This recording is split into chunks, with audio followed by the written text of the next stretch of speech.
Good afternoon to all the friends in China. Good morning to those in Europe. I can see Mr. Javier Solana, and welcome. It's a great pleasure to have you, Mr. Solana. And welcome also to the friends from North America. We will have friends from the US who are going to contribute to today's meeting. My name is David Gosset, and I am the founder of the China, Europe, America Global Initiative. And I have the great honor and privilege to share the opening ceremony of our China, Europe, America Net Zero Transition Platform. It's going to be a very rich moment, very rich program on a clearly vital topic.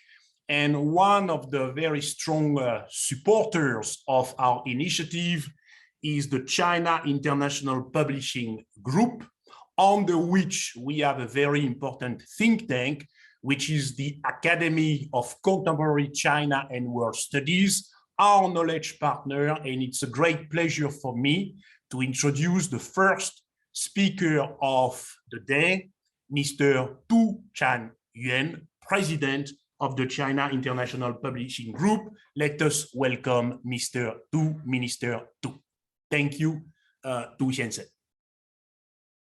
尊敬的法比尤斯主席、索拉纳先生、波克瓦女士、女士们、先生们、朋友们，大家好。首先，感谢中欧美全球倡议发起人高大伟先生的邀请。气候变化是人类的共同挑战，中国高度重视应对气候变化。上个月，习近平主席向联合国气候变化框架公约第26次缔约方大会世界领导人峰会发表书面致辞，提出维护多边共识、聚焦务实行动、加速绿色转型3点建议。这些都为各方强化行动、携手应对气候变化挑战指明了方向。要秉持务实态度，坚持共同但有区别的责任原则。我认为，共同但有区别的责任原则是广泛凝聚共识并共同采取行动的重要基础，也是全球气候治理的基石。发达国家和发展中国家在造成气候变化上历史责任不同，发展需求和能力也存在差异。发展中国家的特殊困难和关切应当得到充分重视。发达国家在应对气候变化方面要多做表率，承担率先大幅减排义务，并为发展中国家落实近邻行动提供资金、技术、能力建设等方面支持。遵守共同但有区别的责任原则，不仅是对国际社会履约承诺的要求，也是切合发展中国家国情、符合人类社会发展规律的务实之举。中国应对气候问题强调行胜于言。科学数据表明，2020年全球平均温度较工业化前水平高出约 1.2 摄氏度。2011年至2020年是有记录以来最暖的10年。人类活动已造成气候系统发生了前所未有的变化。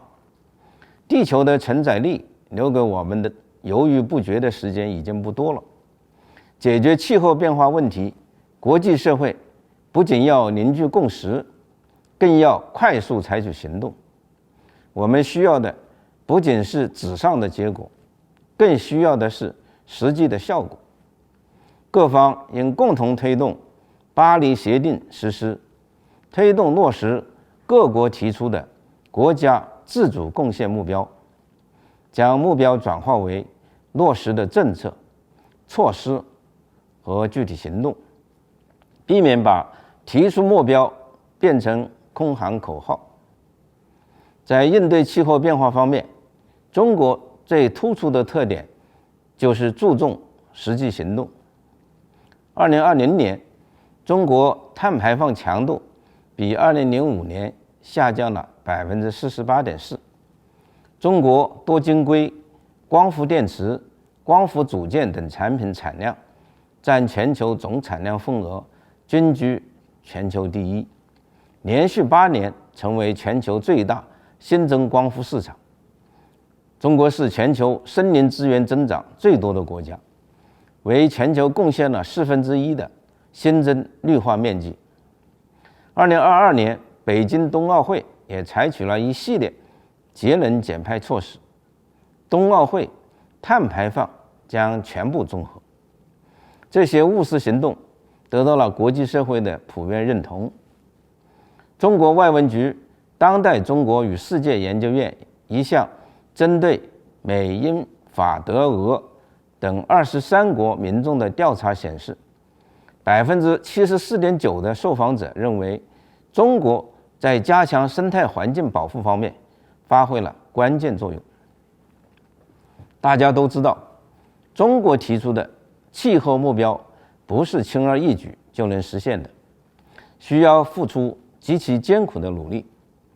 中国正在不断提高应对气候变化力度，加快构建碳达峰、碳中和1+N 政策体系，出台重点领域和行业碳达峰实施方案和一系列支撑保障措施。我们也希望其他国家，特别是欧美等发达国家，迅速采取有效行动，切实履行承诺，确保全球净零目标如期实现。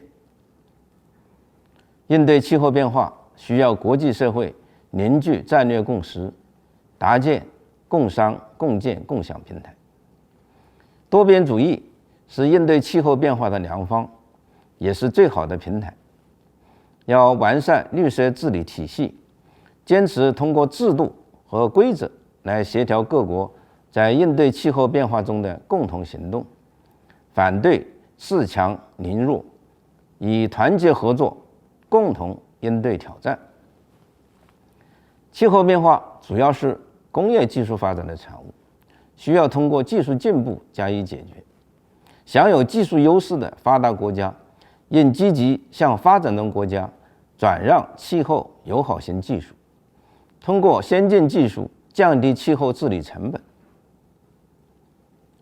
要把绿色发展作为人类共同面向未来的治理理念，倡导和推动各国、社会各界形成绿色生活和绿色发展的共识。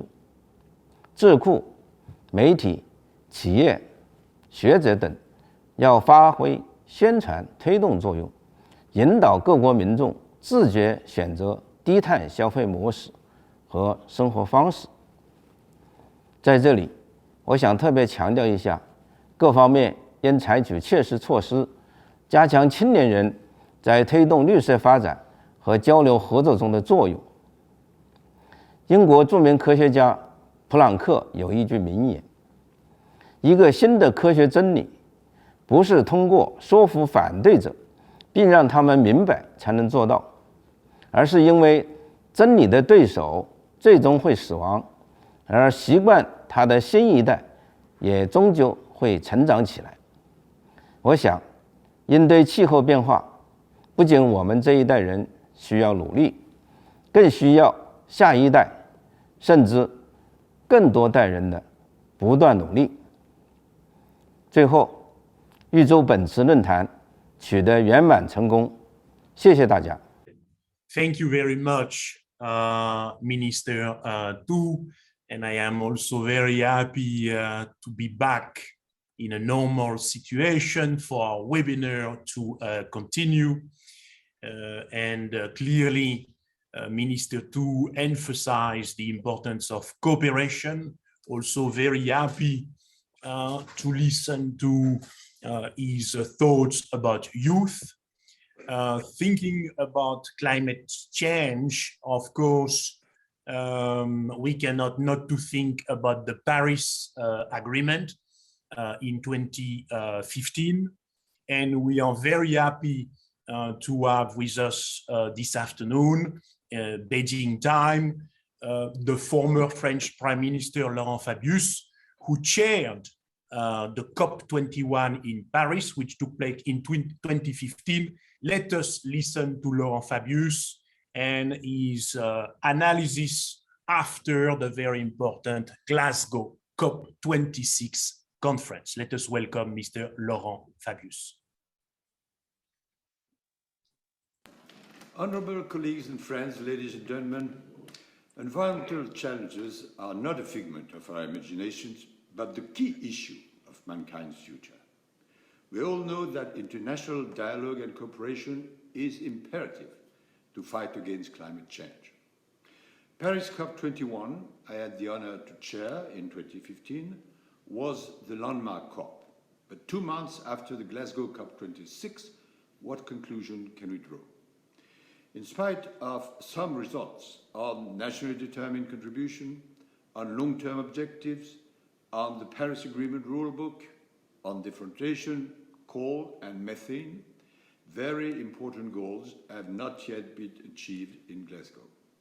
Developed countries have not delivered the $100 billion per year they committed together each year by 2020. Not enough finance and technology is dedicated to developing countries. And parties' ambition in terms of fossil fuel emissions is still very insufficient. All in all, with catastrophic consequences, we are not in line with the objective of 1.5 degrees to 2 degrees established by the Paris Agreement. This situation is not a cause for climate fatalism, but on the contrary, it is a call for more ambitious and more urgent actions. And we know the time, we know the actors, and we know the tools. Time. Efforts should be focused on the near future, and particularly on the following COPs, because climate action is a race against time. COP27 by 2022 in Egypt will be important, especially as Glasgow provides that parties must submit updated NDCs by next year. Transparent and accurate reporting will matter. A priority is to move forward on the financing of adaptation, mitigation, loss and damage dedicated to developing countries.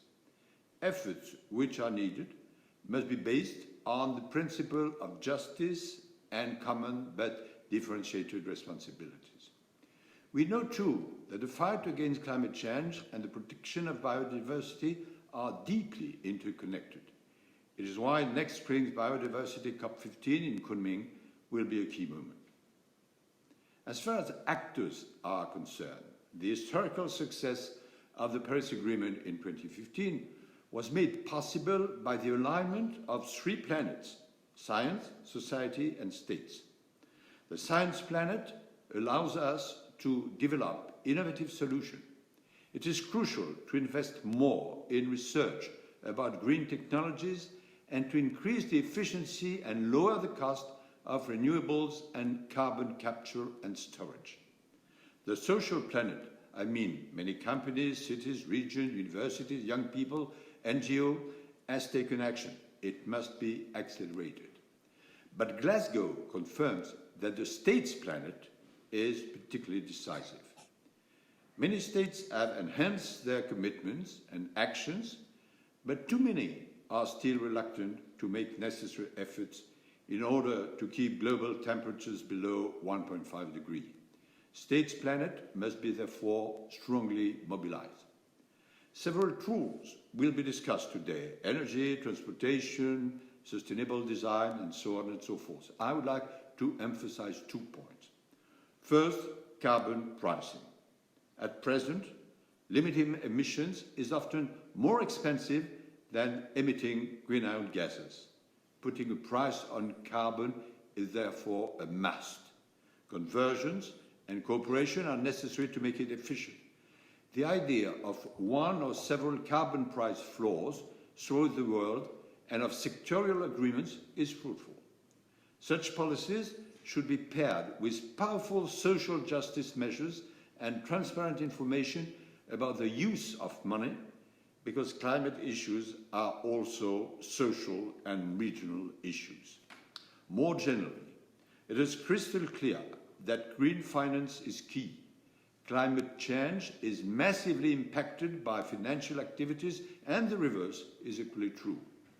Private banks, development banks, insurance companies, financial institutions have been developing more and more initiatives to invest in green activities and disinvest from polluting sectors and companies. There must be praise for that. Yet, more numerous and more ambitious concrete transition plans are necessary, and transparent data, unquestionable evaluation and verifications are needed to avoid greenwashing. Ladies and gentlemen, long-term objectives are necessary, but short-term actions are key. How is as important as how much. Compensations are necessary, but the main objective is still to reduce directly greenhouse gas emissions. These indispensable transformations will be only possible through a rapid and multilateral perspective. It is why China, US and Europe, who are major CO2 emitters, have with us a common responsibility towards our own populations present and future, as well as towards the entire world.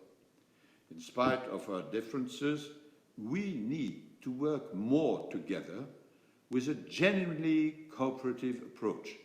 In this context, the China-Europe-America Net Zero Transition Platform can and must bring an important contribution. I wish all of you very fruitful debates. Thank you. Thank you very much, Mr. Fabius. And I like to remember as a symbol of the success of the Paris conference, the little green hammer that you have used when you have reached this very complicated agreement. And Mr. Fabius put on the table the very important notion of green finance. It's going to be one of the main topics of our conversation. But now it is a great pleasure and honor to give the floor to Dr. Javier Solana, who is in Madrid. And Mr. Solana, thank you very much for being with us, for being patient, and for making the very important connection between climate change and security. The floor is yours, Mr. Solana. Oh, we cannot hear you, Mr. Solana. You need to, yes. Thank you. Yes, perfect. Fantastic. Okay, thank you very much, David. I have listened with great attention what I have been able to do, and in particular, President Fabius' statement. I can not disagree at all with anything that he has said. Let me start by saying that I'm delighted to be with you in this platform. I think we should do this type of conversation more often. I think that to meet, to talk, now we can do it only through the technology. I hope that soon we will do it physically. But I would like to thank the China European American Global Initiative, the Belgian Chinese Chamber of Commerce, for organizing this event. The issue that we are discussing today are of dramatic importance, if I may say. One of my main worries for the future of humanity is whether it will be able to cooperate in tackling the climate crisis. Without any doubt, the most important challenge we have, not only for climate itself, but international peace and security. And I would like to underline that the situation in the world is in such a difficulty with the pandemics. But in any way, if we do not tackle the question of climate change, I think many other things we may come afterwards that it will be very difficult to resolve. Therefore, this is a must. And this one we want to do this must, it has to be by working together. And I was happy to see at the very end at the conference and the latest conference with the Americans and the Chinese giving the latest push. But I think that was not enough. And we have to recognize that and recognize that unless, and President Fabius has said it in a very clear manner, unless the United States, unless China and the European Union do not get seriously together from moment one, it will be very difficult to resolve it. So it's an appeal to everybody. It's an appeal to all the leaders of these countries and all the leaders of the world in general terms. If we don't do more with more ambition, more the ambition that we put in COP26, we will not reach it. If every country will will complete implementing the plans that they have today on the table, we still will not arrive to 1.5 degrees. Therefore, from here to the next COP, we have to perform some changes in our own plans so that at the end of the day, we can arrive at 1.5, at least in theory. Therefore, once again, thank you very much to everybody which is here. But my concern, my real concern that keeps me probably days without sleeping is the fact that we are fighting against ourselves for small things instead of cooperating with the large things, the important thing. This is my appeal. My appeal to our friends from China, my appeal from our friends from the United States, my appeal from the world for the people in the European Union, the leaders of the European Union.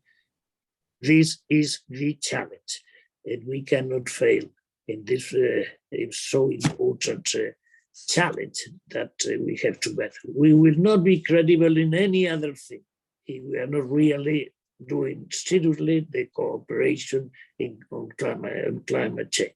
So good luck of all of you.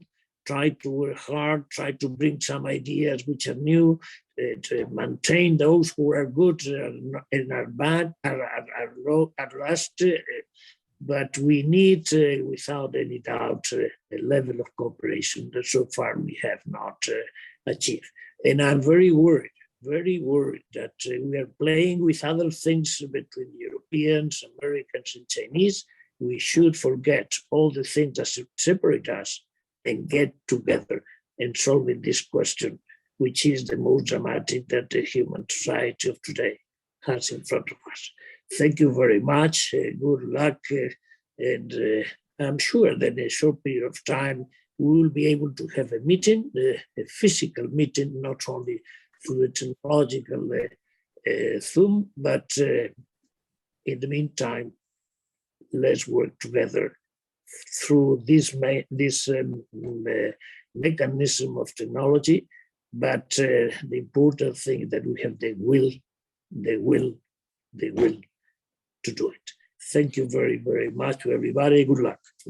Thank you very much, Mr. Solana. And we have listened to the call, to the appeal, and we will continue the effort. And we understand that China, Europe, and the US need to work together to win this fight against climate change, and also to look at the terrible biodiversity loss issue. Of course, you have been calling for cooperation. Mr. Fabius has been calling for cooperation. Minister Tu has been calling for cooperation. In that regard, the UN and the UN system plays a very important role. It is very important and a privilege for us to welcome now Madame Irina Bokova. She has been the Director General of the UNESCO. Let us listen to what Madame Bokova has to say.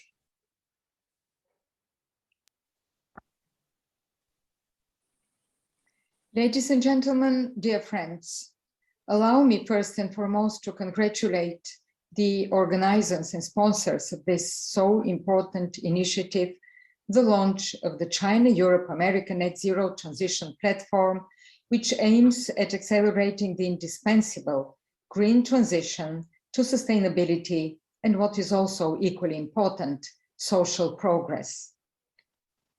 The conference has very important items on its agenda: the energy transition and the imperative of sustainability, indispensable green finance, smart transportation and smart cities, as well as government initiatives and business investments in decarbonization.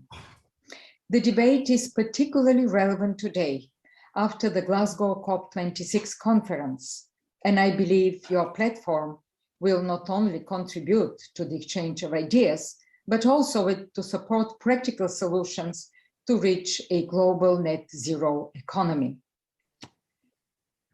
The two United Nations reports before Glasgow warned that the world is way off track to cap rising temperatures, with current national pledges set to result in an average of 2.7 degrees Celsius temperatures this century. And we all know that sticking even to 1.5 degrees Celsius limit will not prevent extreme weather worsening or sea levels rising, but is seen as vital to avert runaway impacts on humans and on planet's ecosystems, including widespread hunger and forced migration. It is overwhelmingly accepted that climate change is a very significant threat to humanity. And while there are countless solutions to tackling what has been described by the United Nations Secretary General Antonio Guterres recently, the existential threat of our times, it is still not fully clear how these solutions will be financed. It is a daunting task, but it remains the single most important component of our response to climate change and also to the sustainability transition across all components. One of the most important aspects of this debate, definitely, is how to mobilize private capital, private financing for solutions for the public global good. There have been a number of important initiatives brought up by the United Nations Global Compact and the other organizations from the United Nations system. And I would just like to mention a few of them. The Principles of Responsible Investment, the Net Zero Asset Owner Alliance, convened by the United Nations Environmental Programme, or also those who built bridges together between public and private investment in transportation, in the smart cities development, in the sustainability of urban development. There are also a number of independent studies that call for a significant ramping up of investment to fight climate change, especially for developing countries. And some of them indicate that globally, finance must rise 8-fold to meet the estimated 5 trillion needed annually for climate action by the year 2030, or an average increase of more than 430 billion a year this decade. We see that climate financing is trending upward. It averaged in 2019, 2020, more than 630 billion, a 10% rise from the previous biennium. But the rate of increase slowed from earlier years and definitely, but not nearly at the speed required. And during the Glasgow 26, an important also and positive development, the 26 banks, insurers, investors with 130 trillion at their disposal pledged to put combating climate change at the center of their work. Albeit all these impressive efforts, still a much greater share of the world's money is invested in ways that contribute to climate change, not to preventing it. And this must change. Fortunately, financial innovations and mechanisms are being developed to help protect ecosystems and improve livelihoods, thus fighting climate change. Let me, at this juncture, turn my attention to an issue that, and a program that echoes deeply with my experience as Director General of UNESCO, the Man and Biosphere Program that aims to protect and restore the nature's biodiversity and also put in close link with the threats with climate change. This UNESCO's Intergovernmental Scientific Program is one of the most successful among the United Nations system.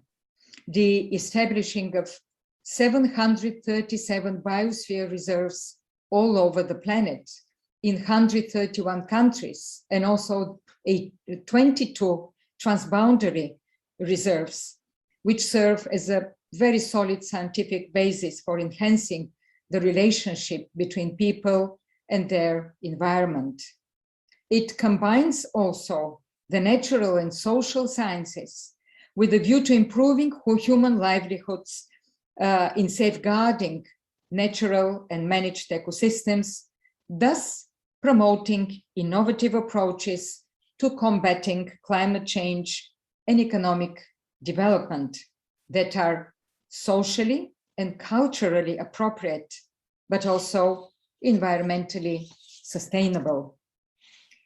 Restoring our planet's landscapes is one of the most important ways to combat climate change.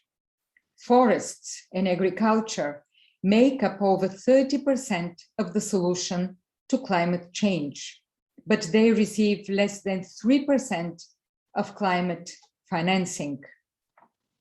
This year, the United Nations kicked off an important decade on ecosystem restoration with the massive global call to action to mobilize the political and financial support necessary to restore the world's deforested and degraded ecosystems over the coming decade, and thus to support the well-being of 3.5 billion people around the globe, or half of humanity. According to the Food and Agricultural Organization, restoration of 350 million hectares of degraded land by 2030 will generate $9 trillion in ecosystem services and remove an additional 13 to 26 gigatons of greenhouse gases from the atmosphere. Ecosystem restoration and the protection of biodiversity are fundamental to achieving the United Nations 2030 Agenda for Sustainable Development, particularly on climate change, poverty eradication, food security, water, and biodiversity conservation.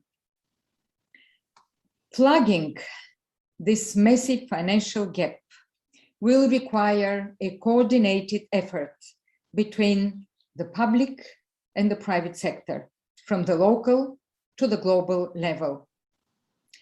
As scientists warn us about the sixth mass extinction of wildlife, which accelerates, it is our responsibility and the responsibility of all stakeholders, first and foremost, policymakers and the private sector, to rise to the challenge and to bring policy frameworks, incentives, innovation, and financing. It requires multilateral efforts and platforms, strong cooperation, albeit all the recent political and geopolitical challenges. This is a historic responsibility that should not be missed.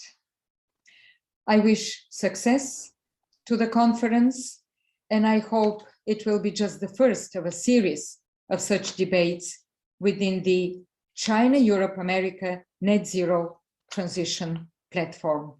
Thank you for your attention. Thank you, Madame Bokova.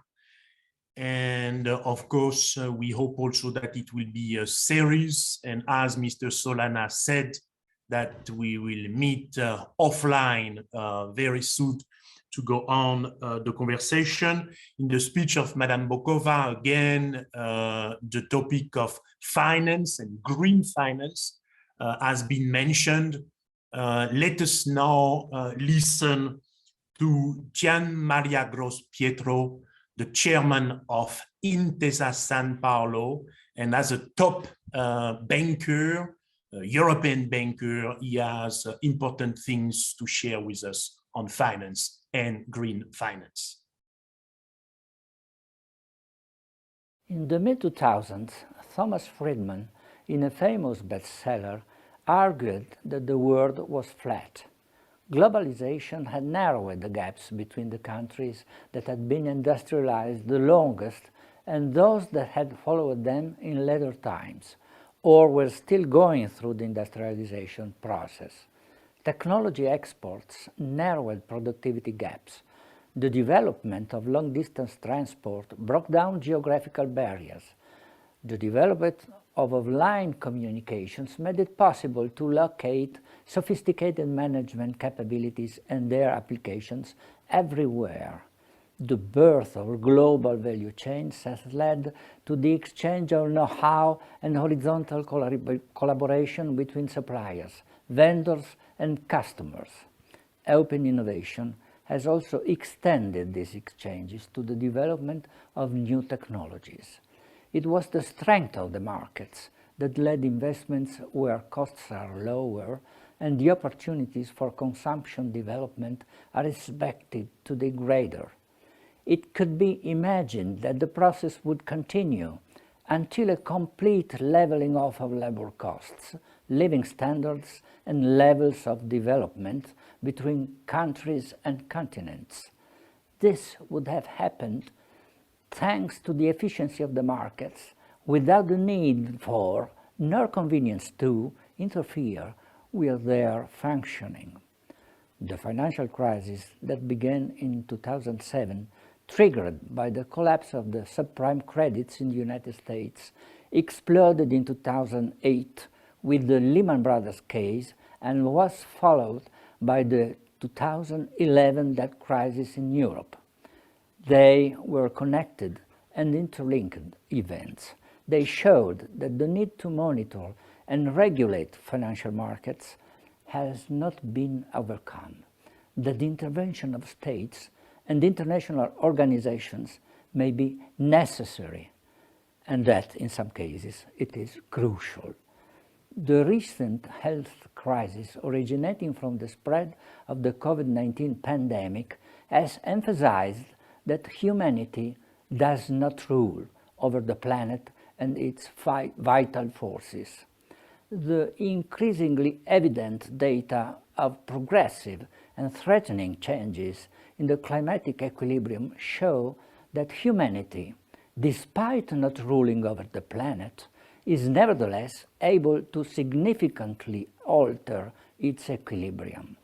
Therefore, today it has the duty, or rather the unavoidable necessity, to take responsibility for it. The awareness of the anthropogenic cause of the climatic changes underway and the analysis of their progression and possible remedies also result in greater awareness of the other effects of human activities.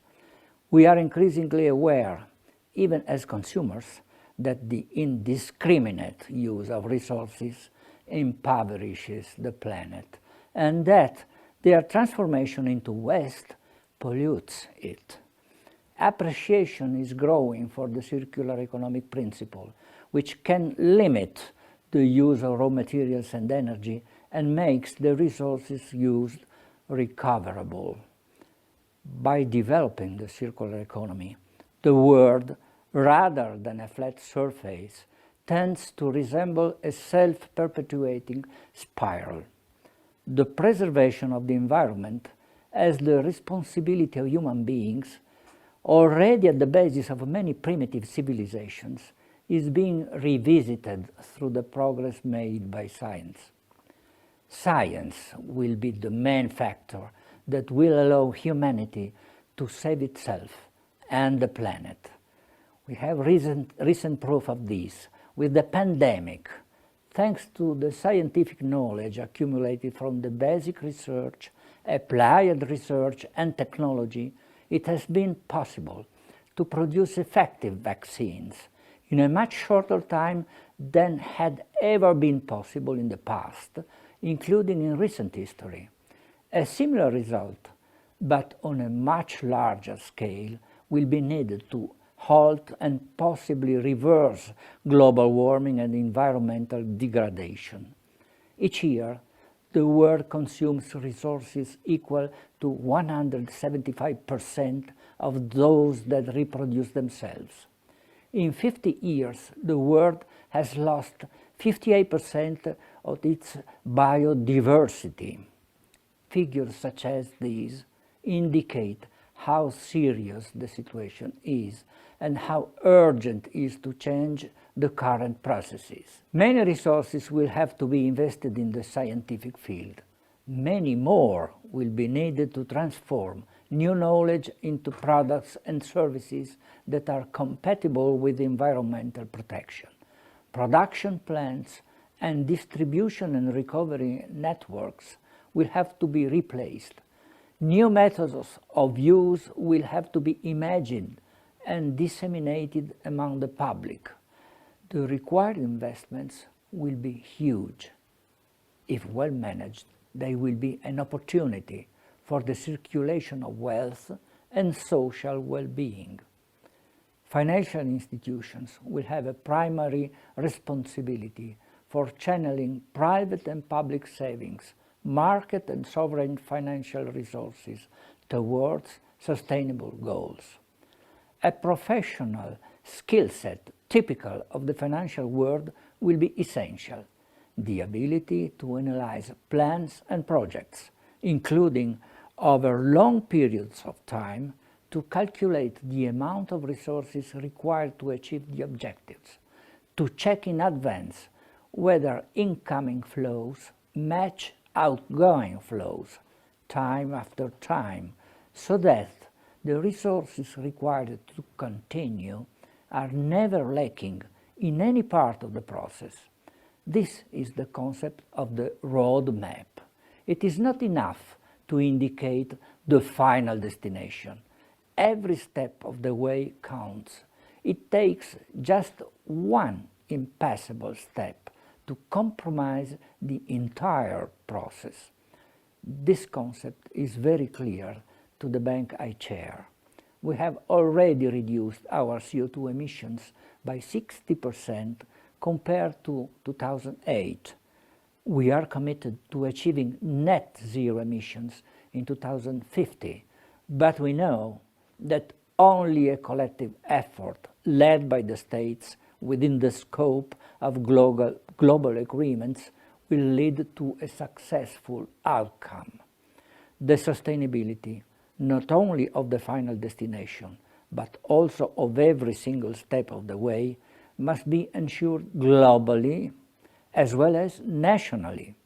Each and every commitment will need to be placed in the preparation of the enabling factors that will allow the next steps. And the enabling factors cannot only be physical, economic and financial ones, but must also include social ones. Sustainability cannot only be environmental, it must be socially inclusive, or else it will be difficult to achieve.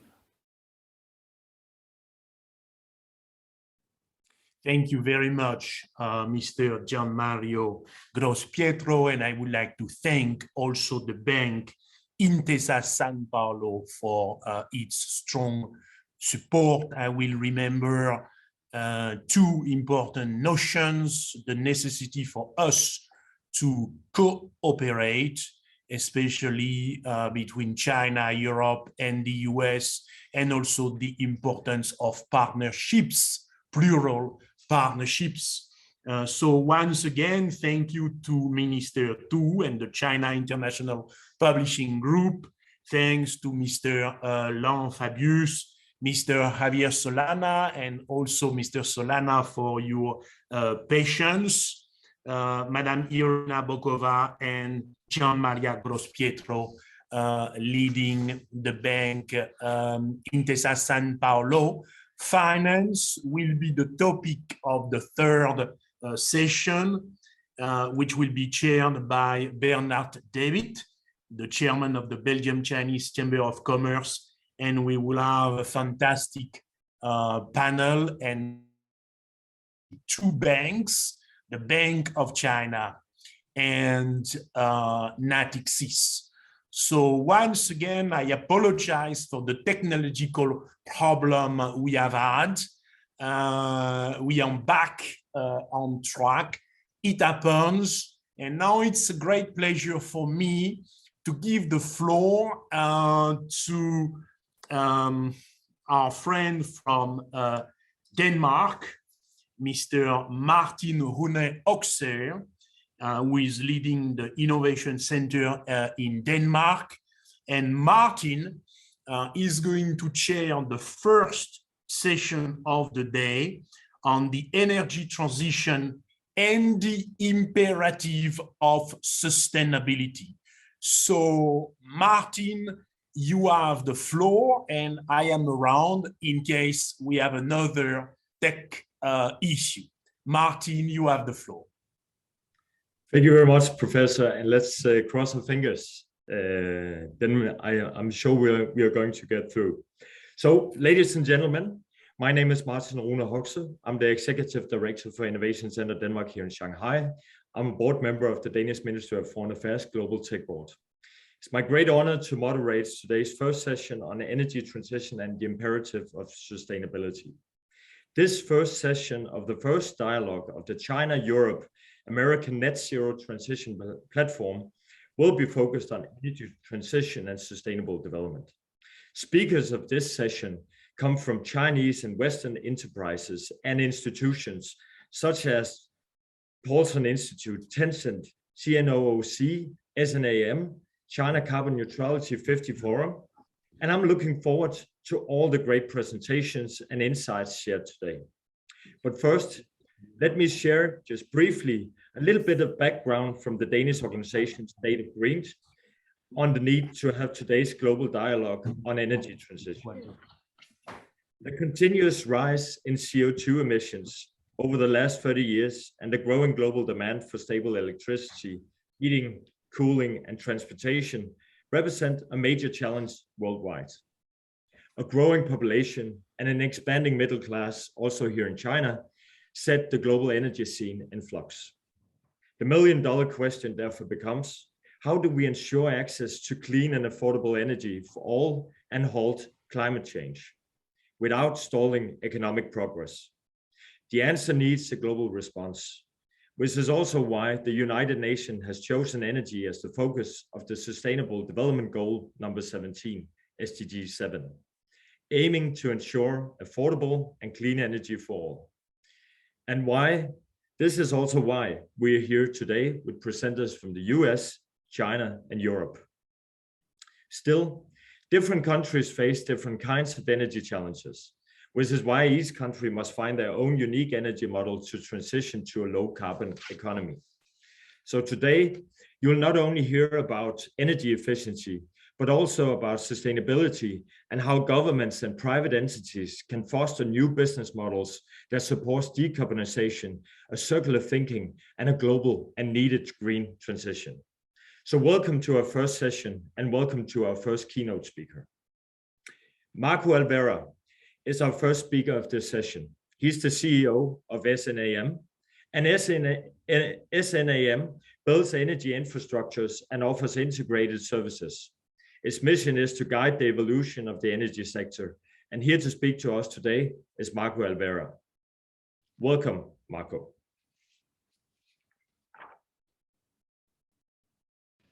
Good morning. I would like to thank the organizers and strategic partners of the China, Europe, America Net Zero Transition Platform for inviting me to participate in this important event.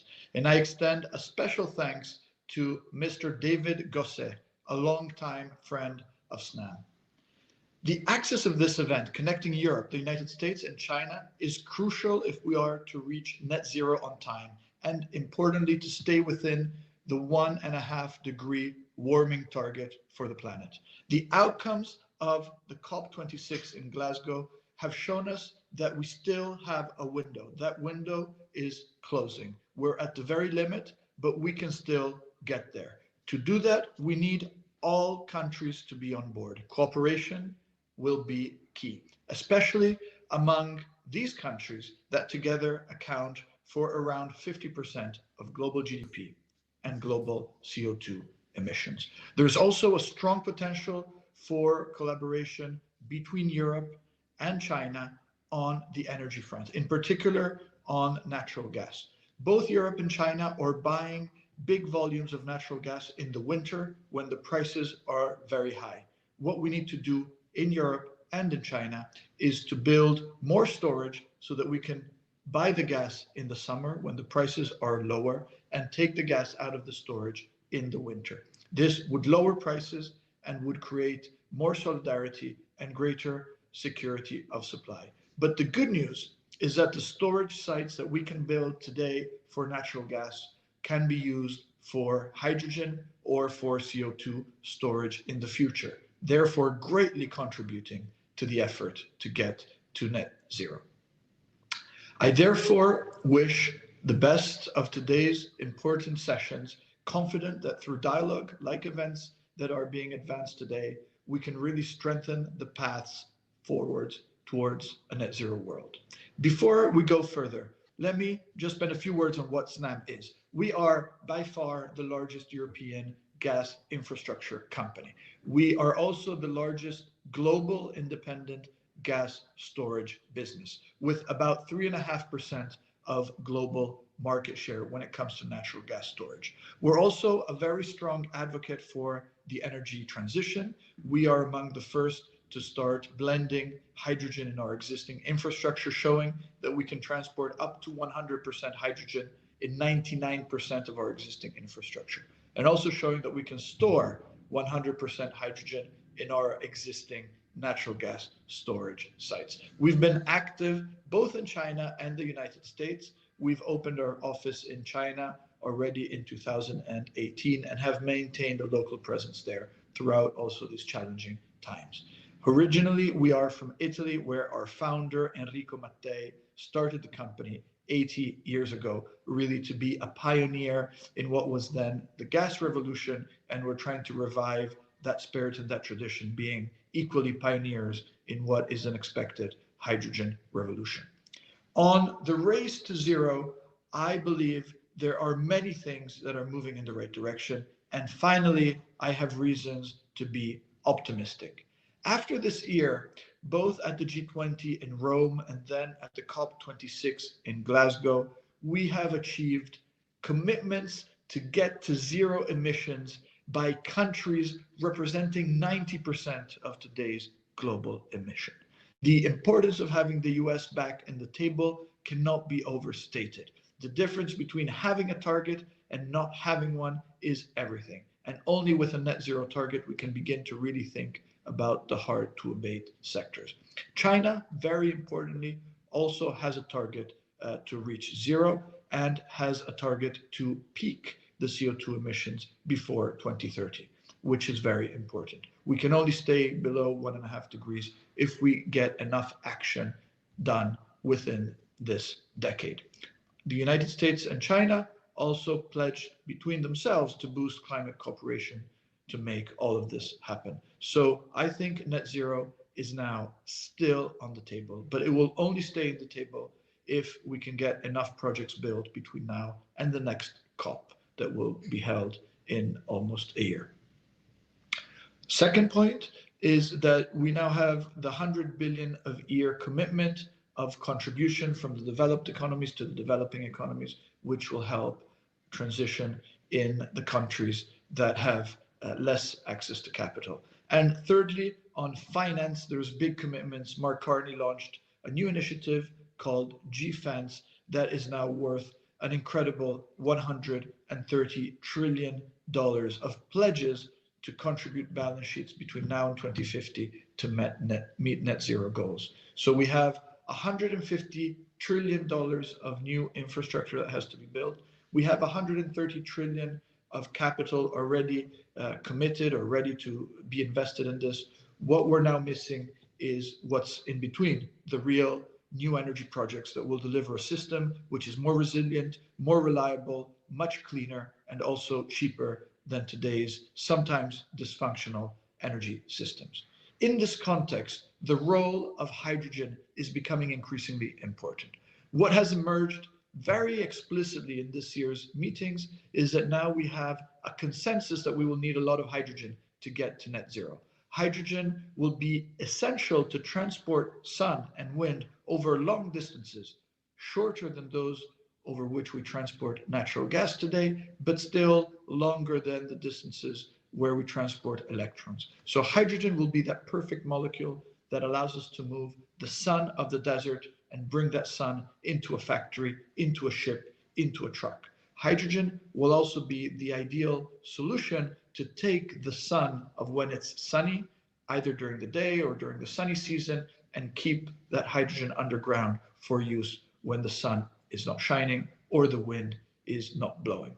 Hydrogen can be used as a straight swap for many fossil fuels in the hard to abate sectors, industry, heavy transport, and possibly into winter heating as well. All this also at the same time becoming cheaper than many of the current fossil fuels already. The costs are falling very fast. They are now expected to reach $25 per megawatt hour by 2030. Just to put that into perspective, we are today paying gas more than $100 per megawatt hour, both in Europe and in China. The cost will continue to fall further. There's now commitments from the Departments of Energy, from the Green Hydrogen Catapult, of which Snam is a founding member, together with a Chinese company, Envision, and a Saudi company, Aqua, a Danish company, Ørsted, Yara, Iberdrola, and other world leaders, including Fortescue from Australia. We have committed to making hydrogen already in the next 5 years as cheap as $50 a kilo, and we now have Bloomberg saying Pero ¿quién te dice eso? almost $15 per megawatt hour by 2050. So we have a trajectory of $50 a megawatt hour before 2026, $25 a megawatt hour before 2030, going all the way down to $15 per megawatt hour by 2050. These numbers are very important. Again, today we're paying natural gas $100 per megawatt hour. So all this to say that hydrogen can run together with biomethane, together with other low carbon gases. Hydrogen can be green, can be blue if the right CCS is applied, and hydrogen can reach between 15 and 25% of a fully decarbonized energy mix. And this is very important. We will need to build the infrastructure for all of this. That infrastructure will be, I say, forever infrastructure. This will be infrastructure that will last for many, many centuries to come. Once we connect the sun of a desert or the wind of an ocean to a factory or to a shipping port, that connection is almost a permanent, infinite duration connection.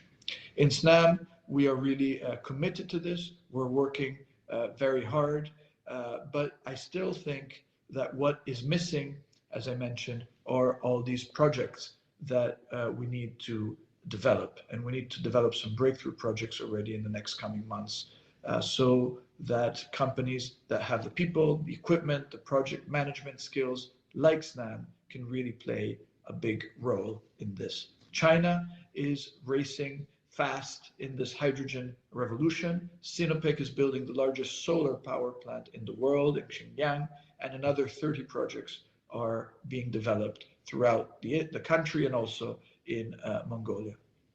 So at SNAM, we are fully committed to getting to net zero ourselves by 2040. We're fully committed to helping our country, Italy, our region, Europe, but also working very closely with China and with the US to really make net zero a real possibility. In particular, in China, as I mentioned, we have an office. We're in close touch with the local authorities and with the big state-owned enterprises, as well as entrepreneurial companies, to really push forward on this agenda to deliver cheaper, greener, and more sustainable and resilient energy systems in the future. Thank you.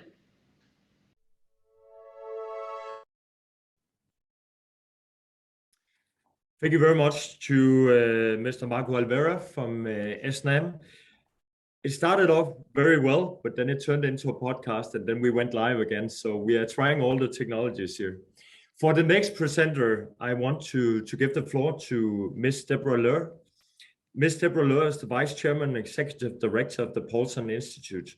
She also manages the Green Finance Center for the Institute.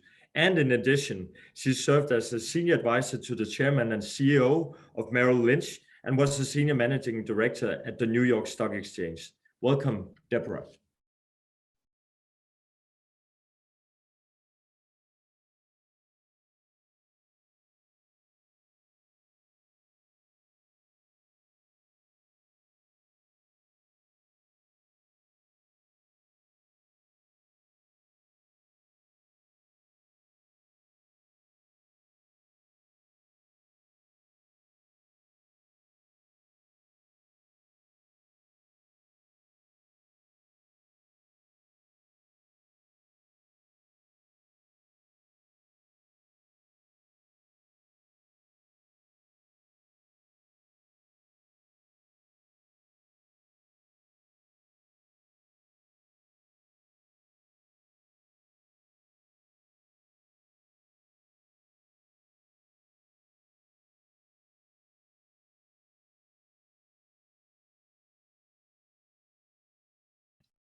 Hello, I'm Deborah Loehr, Executive Director of the Paulson Institute, and we are so pleased to be part of this very important initiative focused on China, Europe, America, and the Net Zero Transition Platform. The Paulson Institute, founded by former U.S. Treasury Secretary Hank Paulson, is focused on how to help support a better U.S.-China relationship, particularly with a focus on economics, finance, and of course, climate change. We are so pleased to be part of this very important initiative because it looks at two of the most pressing issues that we're faced with today, climate change and the threat to biodiversity. It is so important that China, the United States, and Europe find a way to work together as the three largest emitters. The actions that we take, and particularly the actions that China take, are consequential in the world if we are going to reach and be successful in achieving net zero when it comes to carbon. The Paulson Institute has been so pleased to be cooperating on many initiatives in China over the past decade. One of the things that we are particularly proud of is the creation of the US-China Green Fund, which is a for-profit private equity fund focused on identifying US technologies and helping to deploy them in China. It's been a very successful initiative and become a model for other kinds of initiatives, including between China and the European Union, China and the United Kingdom. And we hope that it will continue because of the importance, we believe, of using market mechanisms to help encourage, to attract private sector financing in helping companies to achieve their goals when it comes to climate change. It's only with the private sector involvement that we can be successful. Governments play a critically important role in setting the regulatory framework and policy structure, but without the private sector with its innovation, but particularly with its financing, we won't achieve those goals. We found through our research, governments can only finance about 10 to 15% of what's needed in reaching both Paris goals, but now the more ambitious goals coming out of Glasgow. So it's essential we find ways to motivate that private sector financing. That's one of the things that the Paulson Institute continues to focus on. This past year, we released a report called Financing Nature, which focused on the incredible loss that we're seeing of species, both animal and plant, globally, and the impact that that's going to have on our economy. If you take, for example, the important role that pollinators play, that bees and birds play in our food supply, the loss of just those species will have a significant financial impact on our ability to not only feed ourselves, but with a secondary effect to feed many of the animals that we rely on today, like cattle. So we believe it's important that we take these very valuable assets, essentially looking at bees, trees, and birds as asset classes, finding a way to put a price on what were considered previously common goods like water. And with a price, start to turn them into something that the private sector can start to invest in. We were very encouraged by the actions of the G20, starting quite honestly with China's leadership, where they first put green finance on the agenda, but also with the G7 hosted by the UK this past year that focused on biodiversity and set the stage for going into Glasgow. China, of course, hosted the CBD COP this past year and launched its own biodiversity fund, which really is going to create some of the seed money for thinking through the innovative ways that we can be looking to help to finance nature. Congratulations on this very important event today. We think that it's critical, as I mentioned earlier, that the three countries find ways to work together. I know that many of the people who are playing an important role in that, the thought leaders on these issues from all of these countries, have come together for this conference. And as the Paulson Institute, we hope to continue to work with you in trying to achieve this very important goal. Thank you for including us.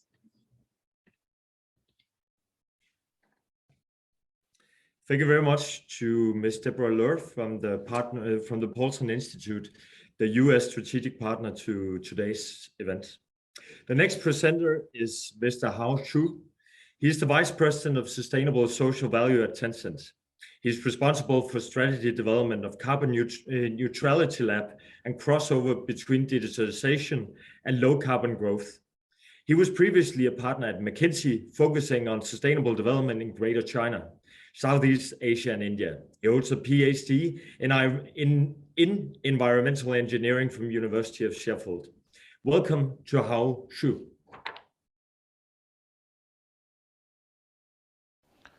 大家好，我是腾讯可持续社会价值副总裁许浩。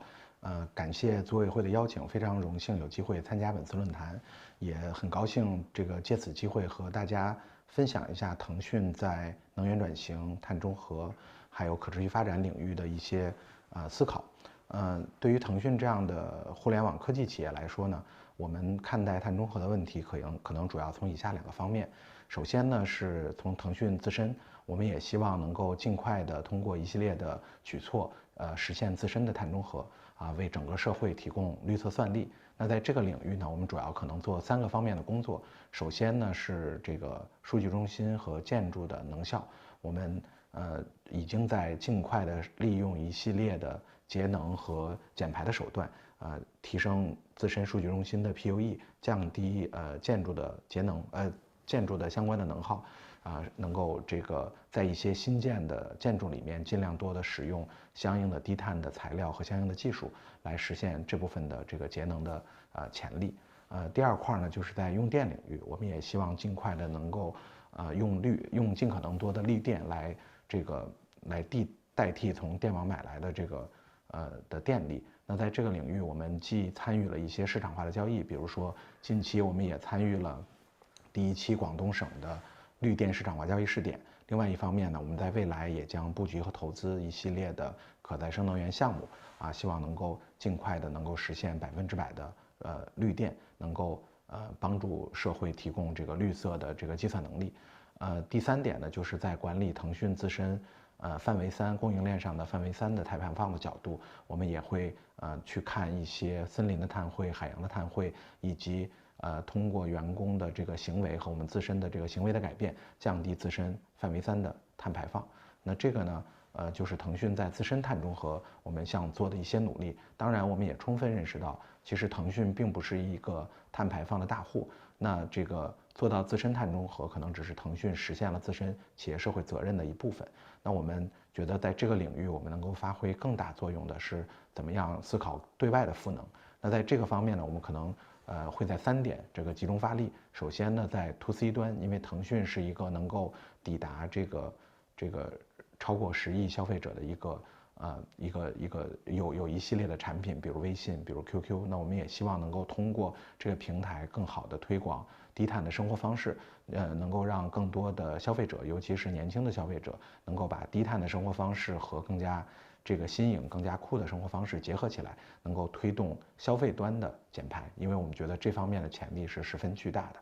那我们近期也会在碳普会，在这个低碳和比如说一些知识的问答、能力建设以及游戏的方式来推动这些方面的工作。我们近期也发布了像低碳星球、碳中和问答，还有碳岛等一系列的应用程序和这个 App。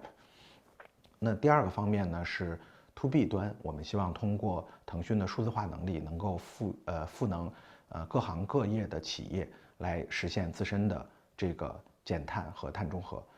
例如说这个腾讯的微领平台，这个作为一个建筑能效的整个的智能建筑管理平台，我们在这个很多客户的应用上已经实现了非常显著的节能的这个以及减排的潜力。另外呢，像腾讯这个在疫情期间发布的腾讯会议，也是在上线以来这个综合实现了超过1500万吨的这个减排量。那这样的话也能够这个提高大家工作效率的同时，实现更加低碳的这个工作方式。除此之外呢，我们也在探索对一些工业企业利用腾讯的综合智能工厂，利用腾讯在这个区块链和这个大数据分析上的一些能力，能够提升工业过程的运营效率，降低工业工程的碳排放。第3个领域呢，就是这个低碳技术的投资和孵化。因为我们也充分认识到碳中和这个事情在未来30-40年其实面临的是显著的产业结构的调整和经济的转型。那在这个过程中，低碳技术的应用实际上是这个转型过程面临的最大挑战之一。因为现在很多的这个技术还处在这个早期，它还需要这个商业化，需要更多的研发，需要这个大规模的扩张，才能够在有限的时间内实现整个的低碳转型。所以腾讯我们在这一个领域也希望通过作为一个投资人，作为一个这个孵化器的这种一个作用，能够引领一些低碳技术的发展。那我们更多聚焦的是在这个领域可能一些未来非常重要的技术，比如说在中国的低碳的技术路线图上，我们认为这个碳捕捉、利用与封存 CCUS 技术可能就是非常关键的技术，尤其是其中这个二氧化碳的利用技术无论是这个二氧化碳至甲醇，然后到这个未来做一些相关的化学品，还是二氧化碳这个能够这个实现转换，实现它的循环利用。我们觉得这个对于中国一个煤炭大国，可能在未来的碳中和这个路线图上都是非常关键的。所以我们也很希望能够支持一些这个领域的技术和相关的企业所以呢，就是这个可能就是腾讯在碳中和和可持续发展领域的一些初步思考。那我们也最后可能想说的是说，我们也意识到这个未来这件事情的解决需要的是全社会的努力。我们也非常希望能够跟这个产业界的这个和这个政府还有这个学术机构能够充分的合作，共同来推动碳中和的实现。谢谢大家。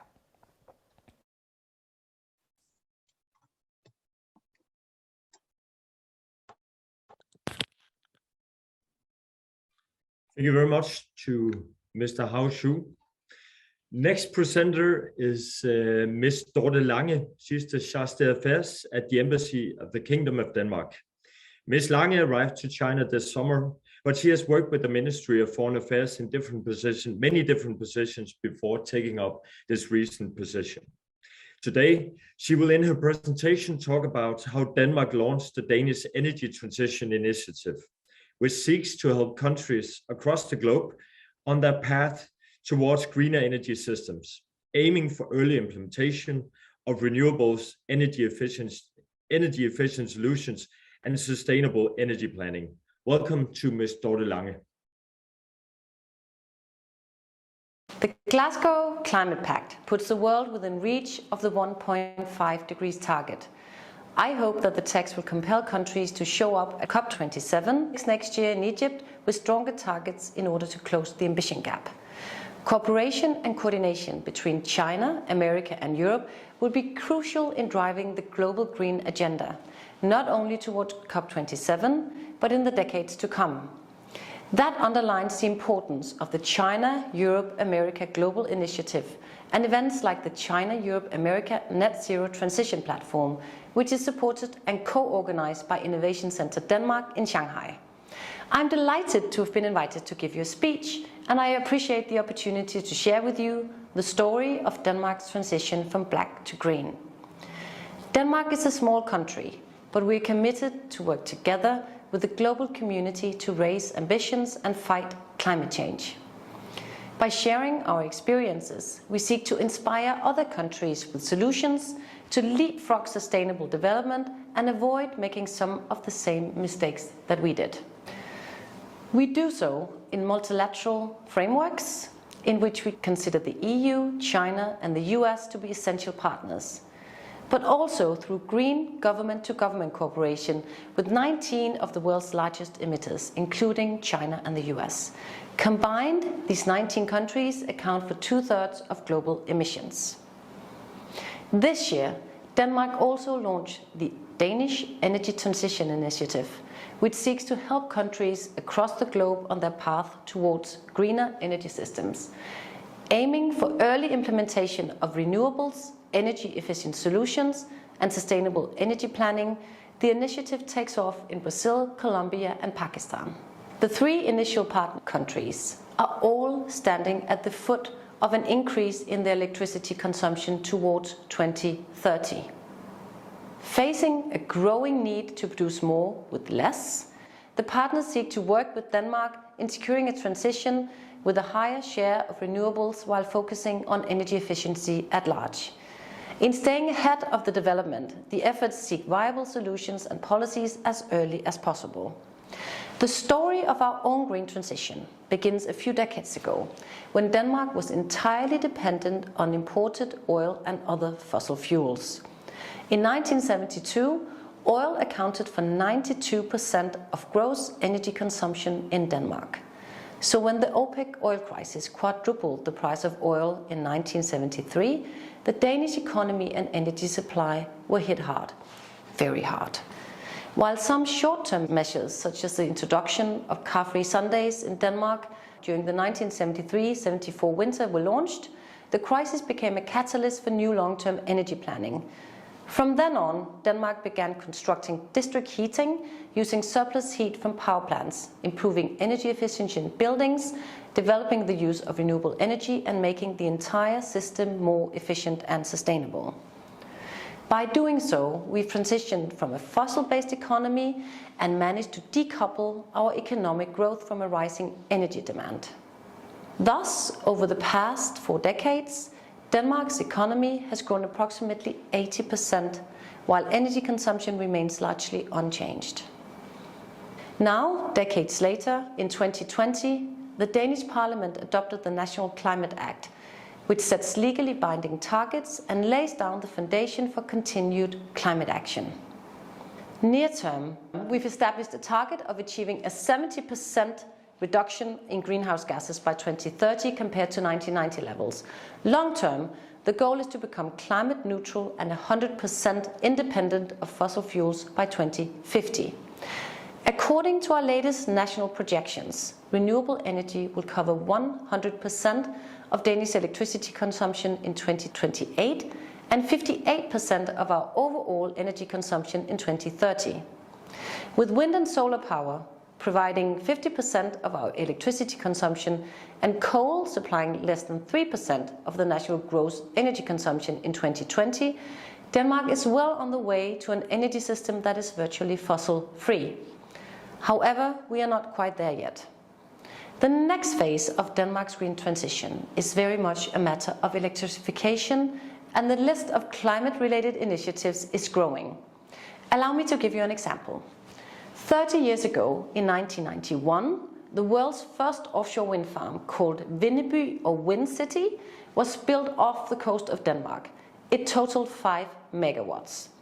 A few weeks ago, we had to make a lucky draw because 3 developers all offered to build 1 gigawatt offshore wind without any subsidies. Denmark has some of the world's most stable, green and cheap electricity, and will continue to lower the price on electricity from wind.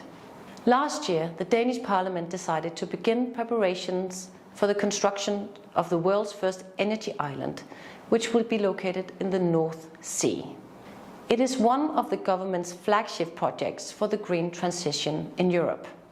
The artificial island will become an energy hub with up to 10 gigawatts by connecting hundreds of giant wind turbines, which will produce yet unseen amounts of green electricity. It will be a public-private partnership between the Danish state and private companies. Fully implemented, it will be able to cover the consumption of 10 million European households. It will be supplemented by another energy island in the Baltic Sea. In addition, a broad majority in the Danish Parliament has recently made a historic decision on the future of fossil extraction in the North Sea. It will be fully phased out by 2050. In Denmark, we consider this an important step for our joint global effort to curb demand for fossil fuels, and we are now calling on friends and allies around the world to do the same. Therefore, I'd like to end my speech by highlighting the Beyond Oil and Gas Alliance, which was launched by 11 national and subnational governments during COP26. It is co-chaired by Costa Rica and Denmark, and the member list include France, Greenland, Ireland, Quebec, Sweden, and Wales as co-members, and California, New Zealand, and Portugal as associate members.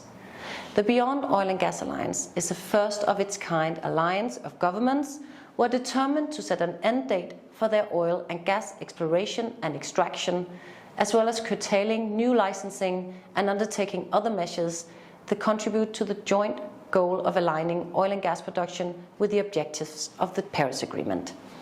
The coalition aims to elevate the issue of oil and gas production phase-out in international climate dialogues and will leverage momentum for first movers to create an international community of practice that can support governments in delivering their commitment to a managed phase-out of oil and gas production.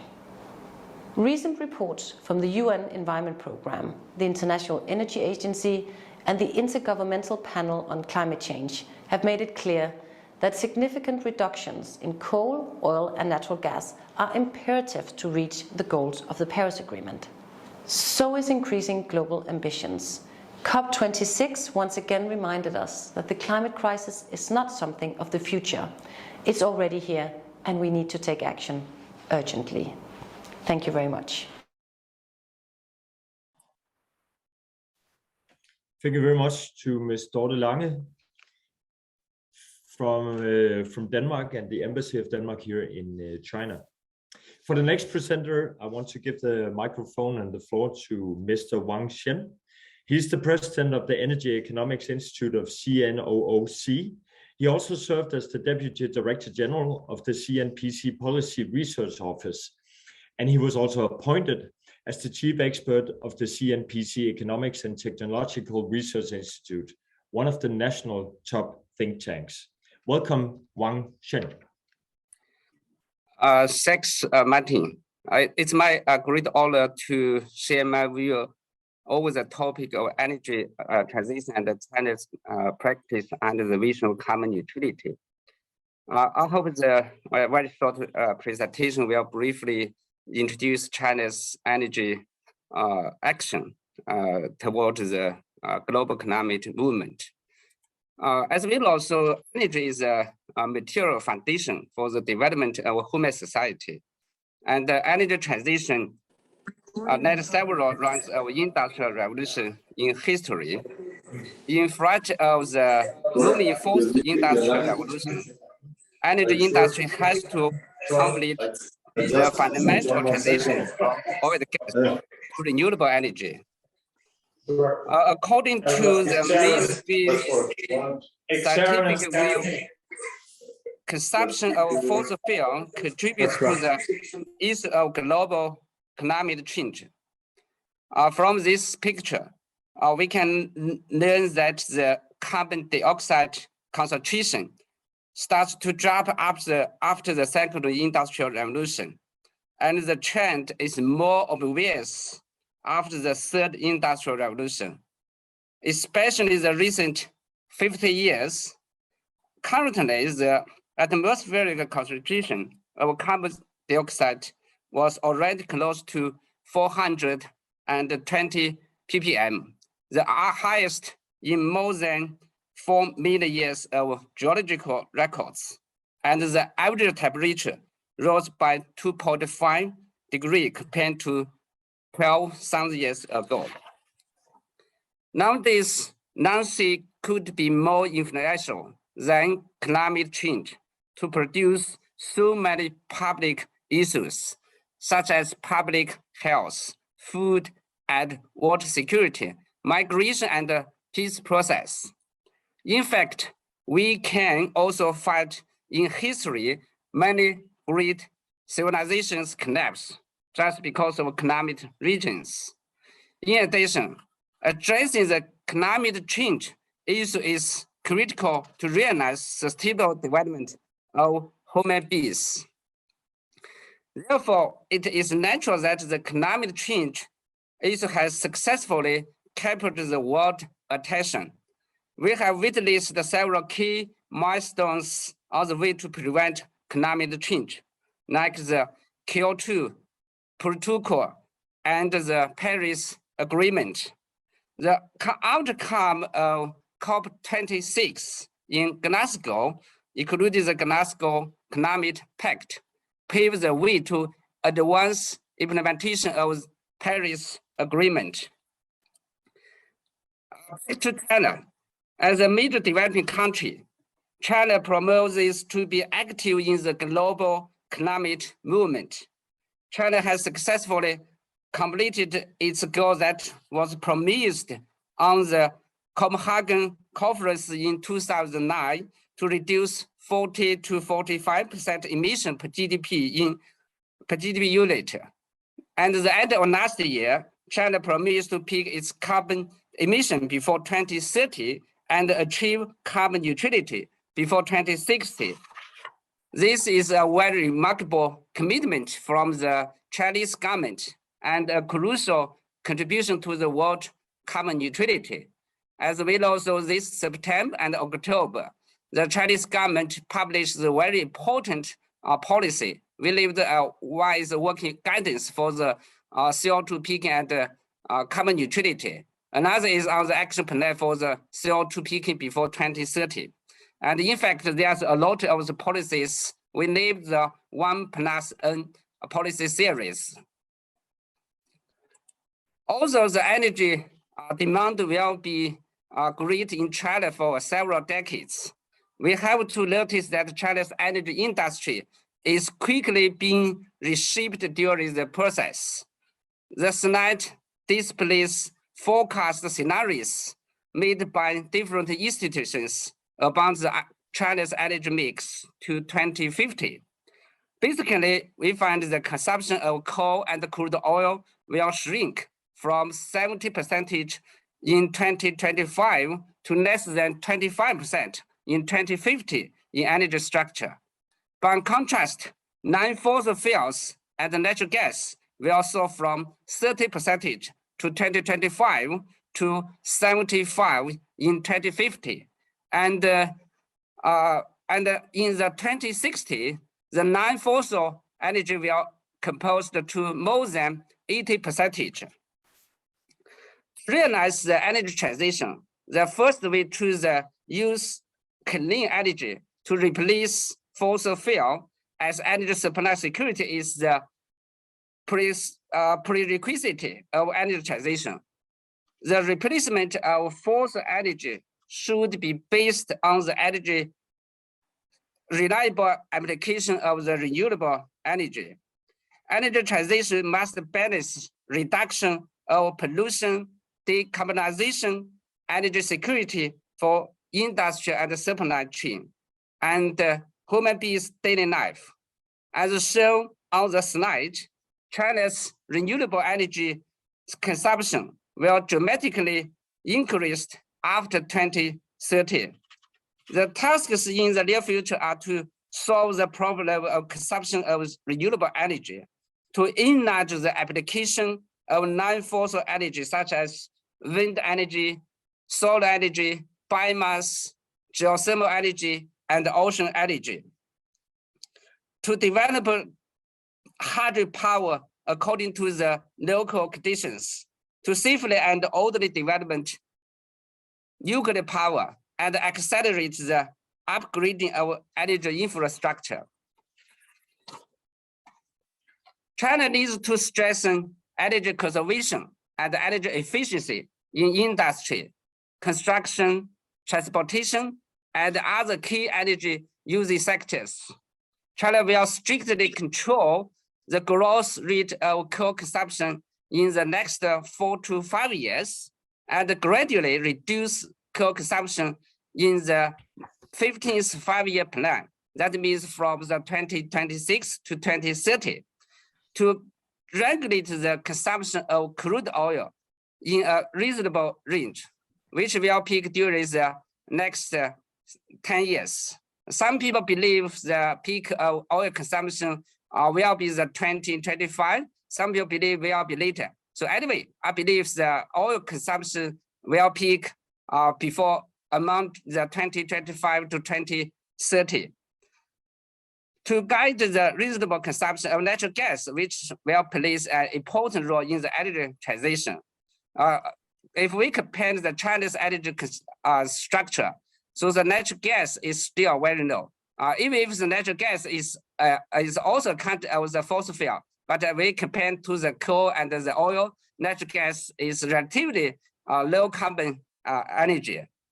So to encourage the consumption of renewable energy will become the most important. So as the Chinese government published the policy to double or encourage the use of renewable energy in the future. So this is my my point. Thanks to you. Thank you very much, Mr. Wang Shen. And without further ado, I want to present the floor to Mr. Frank Wang. He serves as the Vice President of China Chamber of Commerce to the EU. He's also the chairman of the CSC Virtuous Group, Director of the Fjord Aqua, Secretary General of the China Carbon Neutrality 50 Forum. Welcome to Frank Wang.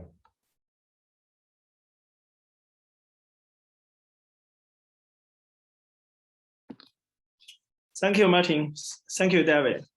Ladies and gentlemen, dear friends, so it's my great pleasure to participate in this event to share some information.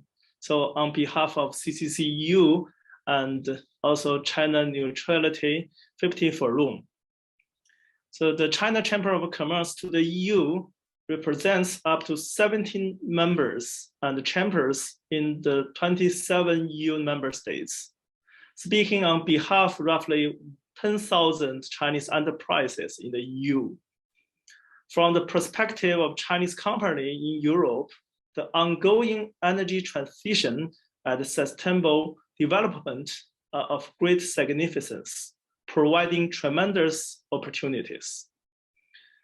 Around 2 months ago, the Chamber and the global consultancy Roland Berger jointly launched an annual flagship report titled Strengthening Mutuality Beneficial Cooperation to Shape the Common Future.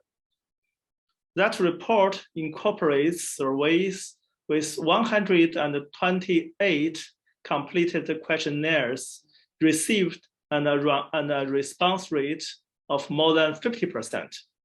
And it in-base interviews with more than a dozen companies and organizations.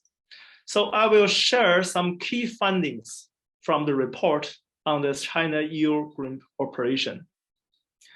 To begin with, 2021 is a landmark year for the EU's green development with the climate law taking effect on the Fit for 55 package being presented. The EU green transition provides opportunities for foreign companies, including Chinese ones. The CCC EU annual report found that it is imperative for China and the EU to create synergies in new energy, carbon markets, carbon pricing, green finance, and global biodiversity frameworks, and to step up cooperation in third-party markets. We have noticed that the EU is closely coordinating its member states to implement a series of internal measures, which will bring opportunities for China-EU green cooperation.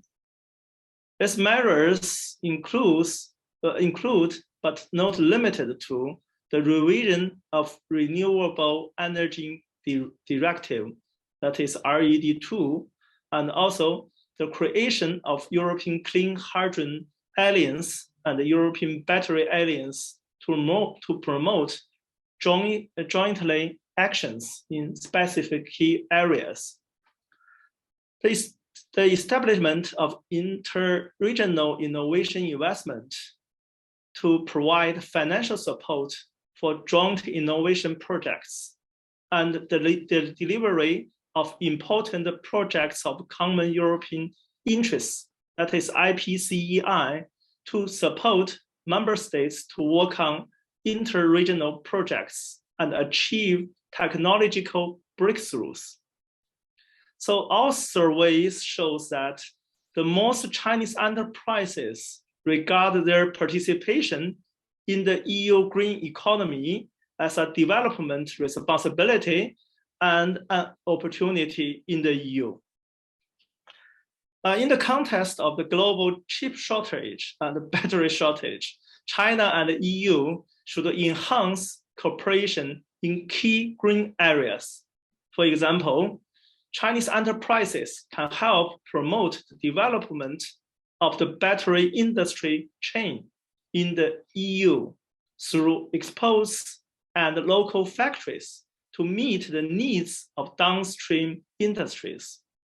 And in addition, in terms of solar cell and modular manufacturing, the EU cumulative photovoltaic installed capacity around to 135 gigawatts in 2019, and it's projected to grow to 317 gigawatts by 2030, and to 1,051 gigawatts by 2050. After more than a decade of development, China's photovoltaic cells and modulars industry, featuring good performance and also very affordable prices, has gained advantages of scale, making Chinese enterprises the best choices to complement the EU's industrial chain and support the EU in meeting its growing demands for photovoltaic products. So the following measures were identified as most conducive to the rapid development of the EU's green economy market and the new energy industry. Firstly, encouraging Chinese energy companies to enter the European market quickly and help the EU accelerate their commercialization of new energy technologies. So 100% of the new energy companies we interviewed them, believe that they see huge development opportunities in the EU transition towards a green economy. So 100% is quite impressive. So for example, in the field of new energy vehicles, since 2020, Chinese passenger car manufacturers such as Weilai, Xiaopeng, Webmaster, NIO, and LinkedIn CEO have launched their business in Europe, offering more options for European consumers and driving the development of the region's new energy vehicle market. For example, in Northern Europe, they are accelerating the transition of all electric buses, and BRD electric buses have been operating in many Nordic cities. So at the same time, BRD plans to launch a number of new pure electric trucks in Norway and the Netherlands. Geely has acquired a London electric vehicle company to manufacture zero-emission electric taxis and develop new models to be launched in the multiple EU member states, which has enriched the portfolio of new energy vehicles in the EU markets. So among the interviewees, 55% of non-new energy companies indicated that they are taking the initiative to develop green products and upgrade existing ones. So following the EU agenda for green transition, Shanghai Lingang Economic Development Group used green building materials and ensured solar power supply by installing rooftop photovoltaic systems during the construction of their Zinberg Modern Industrial Park, which is in Belgium. And secondly, encouraging cooperation between Chinese and European enterprises to complement each other. So making sure of Chinese companies' technological and cost advantages and the EU's strong manufacturing capability, research environment, and the technical professionals to drive the transition towards advanced green products and their application on a large scale. So Chinese companies are committed to work with the EU development alternative and innovative technologies through the research efforts, with a strong focus on promoting the application and the commercialization of their technology achievements. And also, Chinese companies promote application models, scenario innovations, and integration in Europe. They create potential markets and provide practical experience for the world. So green development is a universal language for China, for the EU, and also for America. And their shared goals of emission reductions have created more opportunities for the two sides to encourage practical business of cooperation. So we sincerely hope that Chinese company in the EU will play a larger role in speeding up the green transition and ensuring a more sustainable future for business and for the people, not only in China, Europe, and also worldwide. Thank you. Thank you very much to Mr. Frank Wang for a very good presentation. I want to give the floor to the last presenter here in the first session. That presenter is Mr. Jean-Philippe Renaud.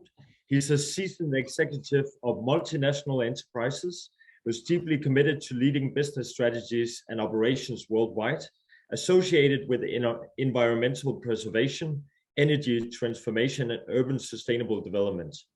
He has held executive positions all over the world in global utility and energy service companies. Welcome to Jean-Philippe. Thank you very much, Martin. I'm delighted to be here today, and thank you and great congratulations to David for raising and leading this initiative, which we see already the success this afternoon for China. I cannot concur more to the previous contributions on the necessity of energy transition, which I'm working on a daily basis with, and the role of policies, technologies, green finance that has been detailed earlier and will be throughout this conference. I want to add perhaps today an additional standpoint, which is a social dimension and the importance of people's mindset and the sense of responsibility and how we as managers, deciders, promoters, leaders, we can spread that into people's mind. We've seen a growing entry on the climate change issue in national policies, and now it's also a primary topic in the geopolitical agenda as well. So on the economic side, businesses and financial actors are adjusting to the challenge or the constraint, whether you feel it as a challenge or a constraint of decarbonization. And the most agile players take it as a new business opportunity, virtually, practically, positively by constraint, from renewable energy to green finance, along with schemes of massive incentives and subsidies. So it certainly raises the climate change issue to the front page of medias. I'm not sure yet if it has reached the necessary level of awareness, that is the sense of responsibility in the individual and collective mindset. I think that we should contemplate with greater attention the changes that the energy transition will cause to the social and institutional structures of our countries, or in the other way around, to see it positively, how social and institutional structures must evolve to make the energy transition successful. We cannot succeed in the energy transition without fully encompassing its social and its institutional dimension. First of all, the zero carbon economy will deeply change economic roles, like the notion of producer, distributor, consumer, in continuation to what digitalization started to do, probably with a multiplication factor. I mean, later, for instance, a household will become a producer and trader of the energy that is able to produce and store at home or with its electric car. That means that as an individual, we will profoundly change our mindset. We will have to, in order to switch from a business model where we feel ourselves as consumer to a business model where we feel as a responsible producer and storage actor. At a larger scale, and I brought that to, when it brought to many other fields like shared mobility or circular economy, it will shake up business models that we are used to. Consequently, it will reshape in full the way people live, plan, and manage their life in the individual and collective dimension, with an impact on jobs, mobility, education, social balance. So all this will dramatically affect the role of individual people within the society, and that is really something that we have to build in our societies and in our institutions. We have to be ready for that, and we have to start for that, because it is the key for the success of the energy transition. The achievements that we can get on the technology or finance will not be operative without a deep social mindset. So the net zero transition calls for a new type of relationship between the individual and the society, with a greater sense of awareness and responsibility towards the higher interest of the community. And of course, governments and all types of institutions will have to anticipate or catch up with the move. But I believe there cannot be any chance of success without deeply raising the sense of responsibility at individual, community, and institutional levels. When we regard the way the economy and the finance and the technology work, today an investment in any infrastructure is made on an horizon of 25 to 40 years. A generation needs 20 to 25 years to be educated. R&D outcomes are accelerating, but technologies, for instance, hydrogen, make 5 to 20 years till industrialization and maturity. In most countries around the world, the governmental cycle is 4 to 5 years, with or without reactivity or continuity. Finance can be an accelerator only when a return is secured. It is obvious that these timescales are not matching with the urgency of climate change, and we need to add a social contribution and a social onboarding and a social empowerment to these threads. Otherwise, I don't see how it could be accelerated in the time we need. So economy and technology are not enough. we need to leverage on human and social actors, social factors, right? Such as responsibility, agility, creativity, empowerment. At institutional level, governmental level, or let's say any institution level, it goes by education, exemplarity, cooperation. So my message today is to concur and promote the role and responsibility of technology, policies, finance, but really to insist on the social dimension and how do we spread the feeling of responsibility and awareness to the individual and change the mindset and change the way people at individual level feel responsible for the community. I believe that the success of the Zero Carbon Challenge can be met only by integrating economy, institutional and social, and obviously for enhancing a shared vision of all nations on these means and goals. Thank you very much. Thank you very much, Jean-Philippe, for that wonderful message to end our first session. So thanks to all our great presenters, and the next session will focus on smart transportation, new materials and sustainable design. Back to you, Professor David. Thank you very much, Martin, for your chairmanship.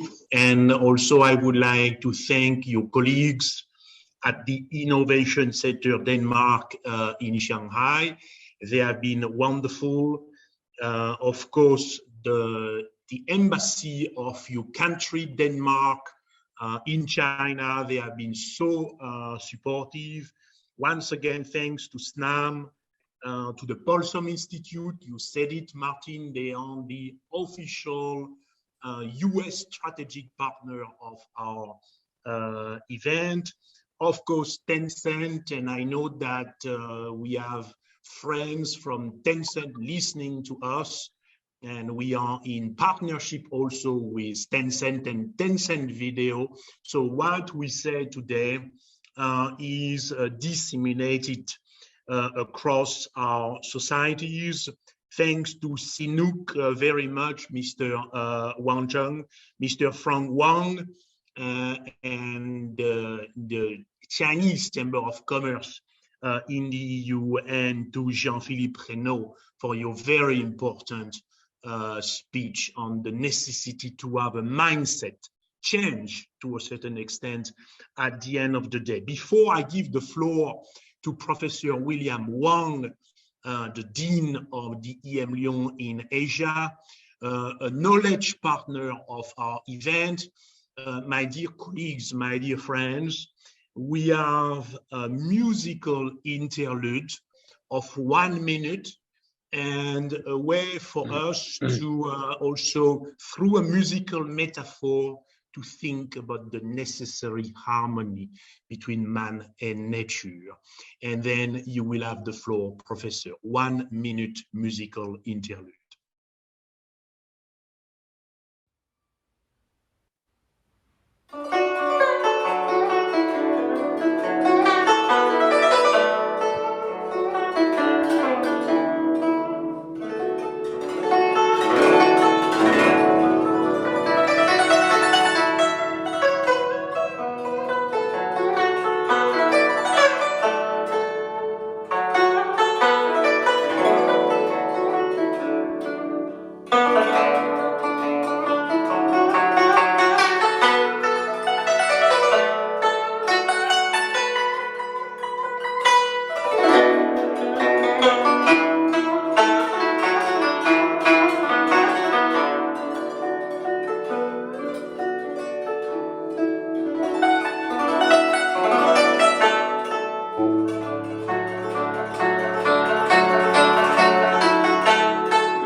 The floor is yours, dear Professor. Hello, everyone. Thanks to my dear friend David for the invitation.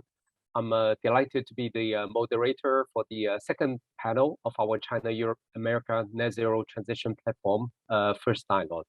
I'm Professor William Wang, Associate Dean of E.M. Long Business School and the Dean of E.M. Long Business School Asia. As a business school that will very soon celebrate 150 years anniversary next year, we have always believed that education is the best means to promote green transformation.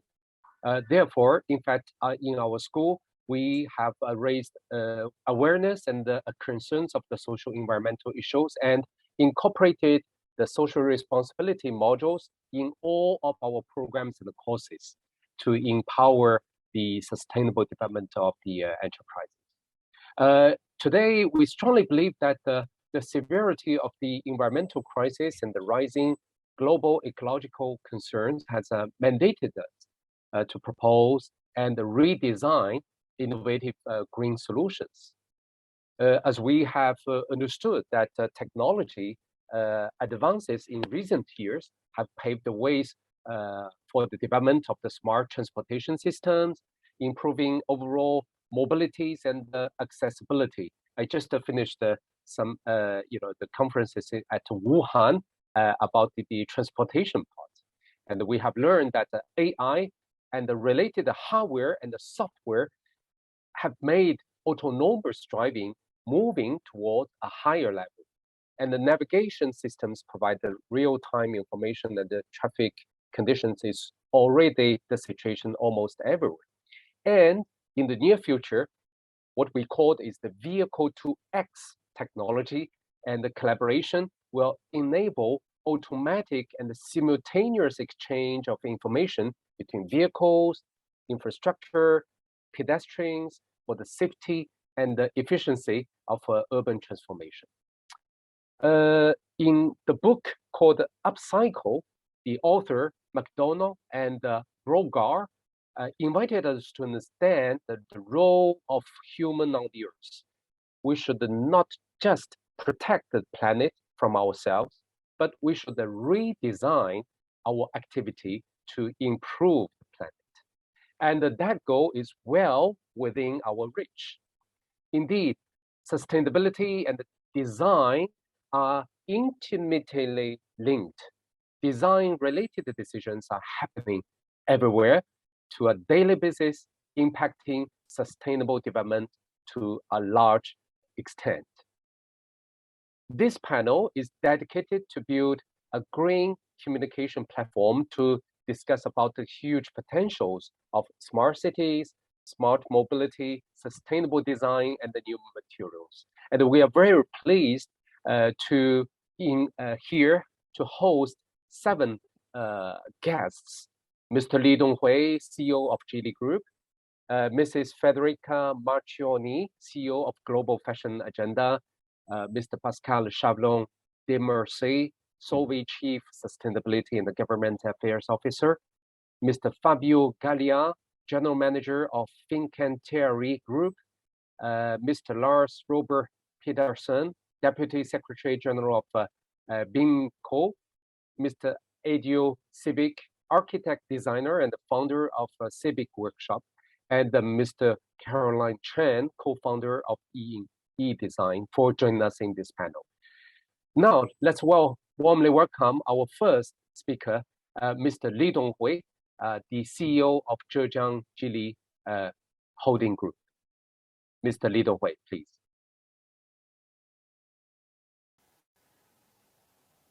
尊敬的高大伟先生、王华校长、各位嘉宾、女士们、先生们，大家好！感谢中欧美净零行动平台的邀请，很高兴今天能跟大家分享一下吉利在碳中和方面所采取的这个行动与这个思考。全球气候变化已经成为21世纪人类面临的严峻挑战，零碳变革成为世界共识。交通是重要的能源消费领域，上下游的产业链非常长，对人们的这个生活影响非常大。我们必须走绿色低碳可持续发展之路，为全球碳中和贡献力量。吉利控股集团充分考虑全球碳达峰、碳中和的时间表，从乘用车、商用车、共享出行，我们这3个领域来多元化的这个布局，全面的、多选择的驱动能源转型，科技创新促进协同发展。首先，我们积极探索多元化的新能源和新材料这个技术路径，走低碳可持续发展之路。从全生命周期的碳排放和资源丰富性等多维度的综合评价，任何一种单独的能源都不是最有效的碳中和解决方案，必须采取多元化新能源技术路径。吉利控股旗下品牌已经制定了各自的碳综合目标，全面的加快电动化的转型。在乘用车领域，我们推出了全新智能纯电品牌极氪，并且发布了雷神智能高效的新能源混合动力解决方案。吉利汽车到2025年将实现全链路的碳排放减排25%的目标，到2045年实现碳中和。沃尔沃汽车力争在2030年成为100%的纯电动车企，所有产品使用生物材料和可回收材料。2040年成为全球气候零负荷标杆企业。吉利控股集团旗下极星品牌将于2030年推出完全碳中和的汽车产品，消除供应链和整个生产过程中所有的碳排放。路特斯品牌早在2018年就进行了电动化的布局，是首个向电动化、智能化转型的世界级跑车品牌。在商用车领域，我们成立了中国首个聚焦新能源的商用车集团，并在新能源商用车业务基础上打造了绿色运力平台和绿色补能网络。绿色甲醇是全球公认的碳中和能源之一，二氧化碳耦合制钾已作为碳排放降低技术纳入中国“十四五”工业绿色发展规划。吉利深耕甲醇汽车技术已经有16年，在中国已经规模化运行了超过2.7万辆的甲醇汽车，总运行里程超过80亿公里。另外，在6年以前，我们也投资了冰岛碳循环国际公司，一起探索清洁甲醇燃料的合成生产技术。目前，吉利生产的甲醇汽车也已经在冰岛和丹麦进行进一步测试。未来，我们将推广到冰岛以及欧洲其他国家，为实现全球双碳目标的实现贡献中国智慧与力量。第二，吉利聚焦打造绿色智慧共享出行生态。我们依托新能源汽车和相关生态新科技，构建了绿色智慧共享出行生态。在空中领域，我们布局了城市间和城市内的空中的电动交通，比如我们投资了德国的 Volocopter 和美国的泰利飞车。在地面出行领域，吉利成立了中国首家纯电动汽车共享出行服务平台曹操出行。2020年，曹操出行累计服务2.8亿人次，累计碳减排量达到26.6万吨。曹操出行也是中国首家为用户开设碳资产账户的网约车平台。未来，我们将在曹操出行用户碳资产账户的基础上，打造全民参与的碳中和生态圈。此外，吉利的碳减排足迹遍布全球。作为英国汽车行业最大的外资投资企业。吉利控股也在身体力行地推进中英在可持续发展领域的合作。吉利已经在英国建设了英国第一个新能源汽车工厂，创新打造轻量化、零排放的电动车平台。我们已经在英国伦敦投放了超过4500辆伦敦电动出租车，为伦敦的碳减排做出了重要贡献。同时，伦敦电动出租车也出口到德国、法国等国家，未来将助力全球交通的低碳发展。第三，开放协同、技术创新赋能全产业链可持续发展。汽车是一个全球性的产业，单打独斗是没有未来的。践行可持续发展，更离不开开放协同、创新合作。碳中和将带来出行领域新能源、新材料、新工艺的出现，引发行业的巨大变革。吉利已经与腾讯等合作伙伴签署战略合作协议，共同推进汽车全产业链的低碳发展。通过技术创新赋能可持续发展，探索共建碳中和的开放性的平台。我们期待和其他更多的全球合作伙伴一起，通过新材料、可持续设计、供应链、智能制造、智慧交通等一系列的科技创新，积极探索新模式，推动国内外相关标准制定，助力全球出行领域碳中和进程，推动汽车行业绿色高质量发展。女士们、先生们，地球是我们人类共同的家园，让我们携手共进，加入净零行动，与环境融合共生。谢谢大家。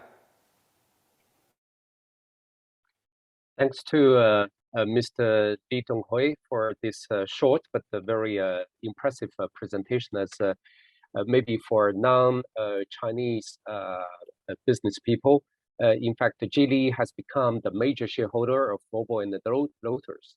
And through this presentation, we have learned that Geely not only produce green cars, but also propose green mobility solutions, and very interesting, including the flying cars in the near future. And the company's innovation is trying to cover almost all the value chains to reduce the carbon emission. Thanks.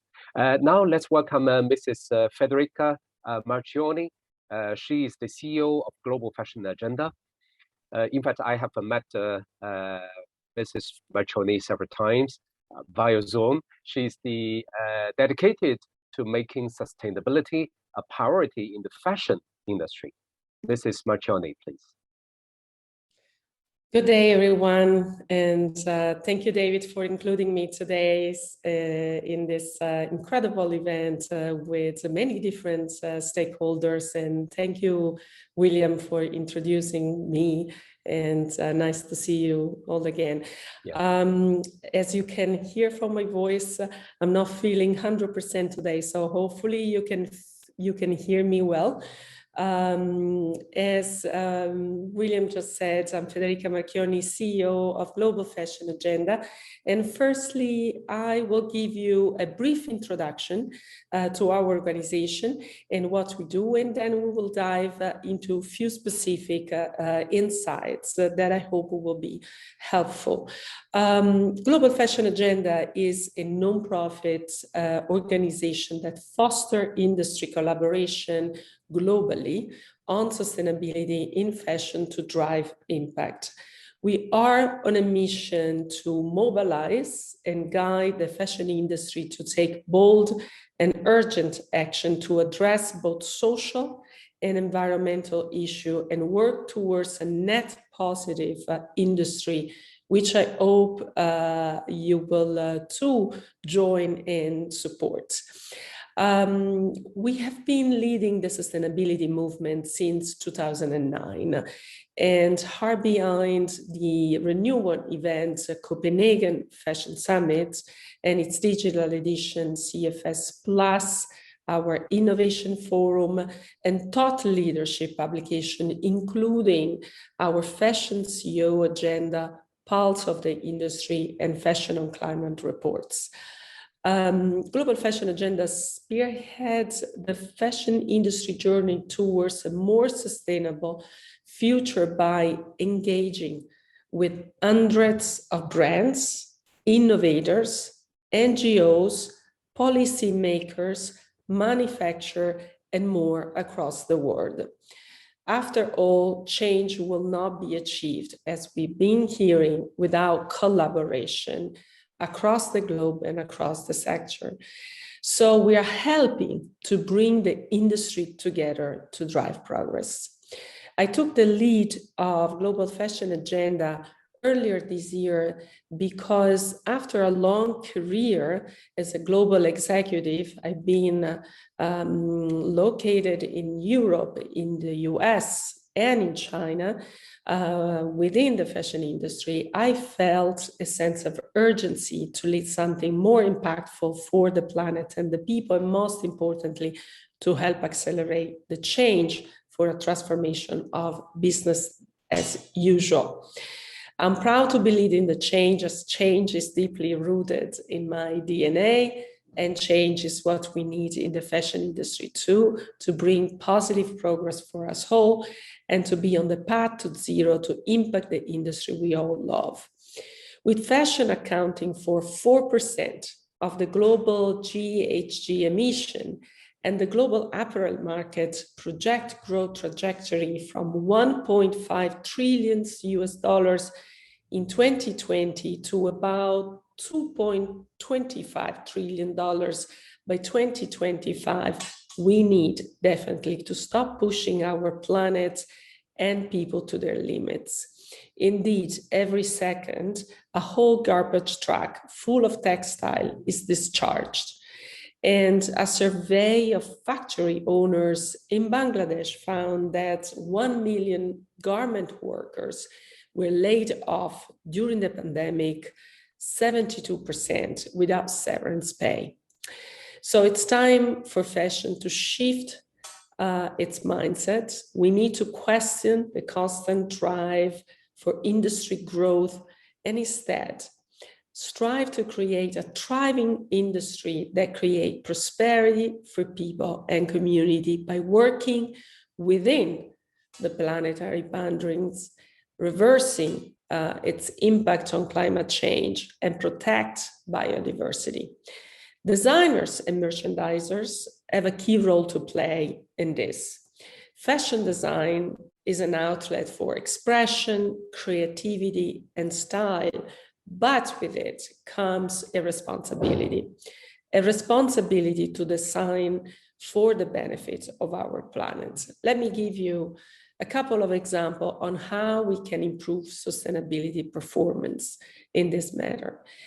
The majority of all product-related environmental impacts are determined during the production phase.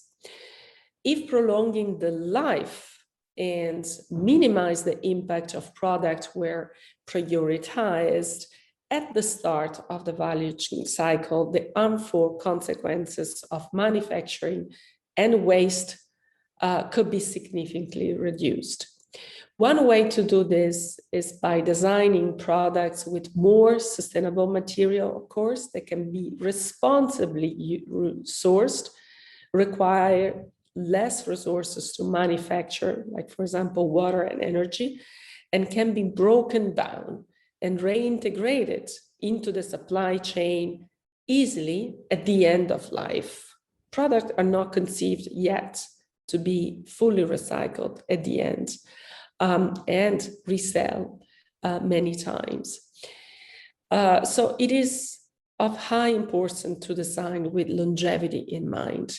By combining low impact durable materials with timeless design, consumer will be able to use products for longer and eventually resell or pass to others to enjoy. Design can evolve, for example, to new technology available, such as by using AI to product consumption and avoid overproduction. If predicting consumption can be used for the accessory categories, the industry can create a successful business model with current technology for a made-to-order capability in the ready-to-wear. Yes, there are investments to be made, but here too, there is a win-win scenario, since if there will be significant reduction of the overstock, the company will benefit from handling the inventories and the planet will have less emissions. Technology and trends have changed our world so much. So of course, fashion cannot remain stagnant.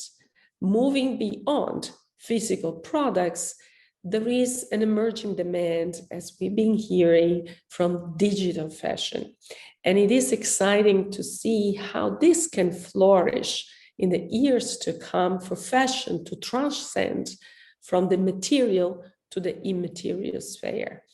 As I mentioned, one of the key publications that the Global Fashion Agenda produced is the Fashion CEO Agenda, which is a guide to what every fashion leader needs to prioritize to future-proof their companies. The publication outlines the most pressing issues and the biggest opportunity for the environmental and social impact, and provide guidance on how to move from words to action. The Fashion CEO Agenda framework presents our vision on the industry that brings prosperity to all stakeholders, both people and the planet, and present 5 core priorities that every decision maker needs to address. Efficient use of resources, this is the first one. Implement the smart and efficient use of resources such as water, energy, and chemicals. Smart material choices, reduce harmful effect of existing fibers and develop a scale, innovate, and more sustainable fibers. Third, respectful and secure work environment, upholding standards for the respect of all people employed along the value chain. Better wage system, collaborating with industry stakeholders to develop and implement better wage system. And last but not least, circular system.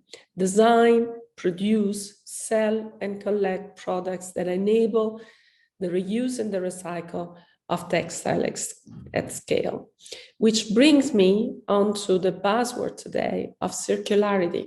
Circularity involves adopting circular design principles, extending the use of the life products and material, and ensuring post-life that components are broken down and reused and recycled into the future item, as I just mentioned.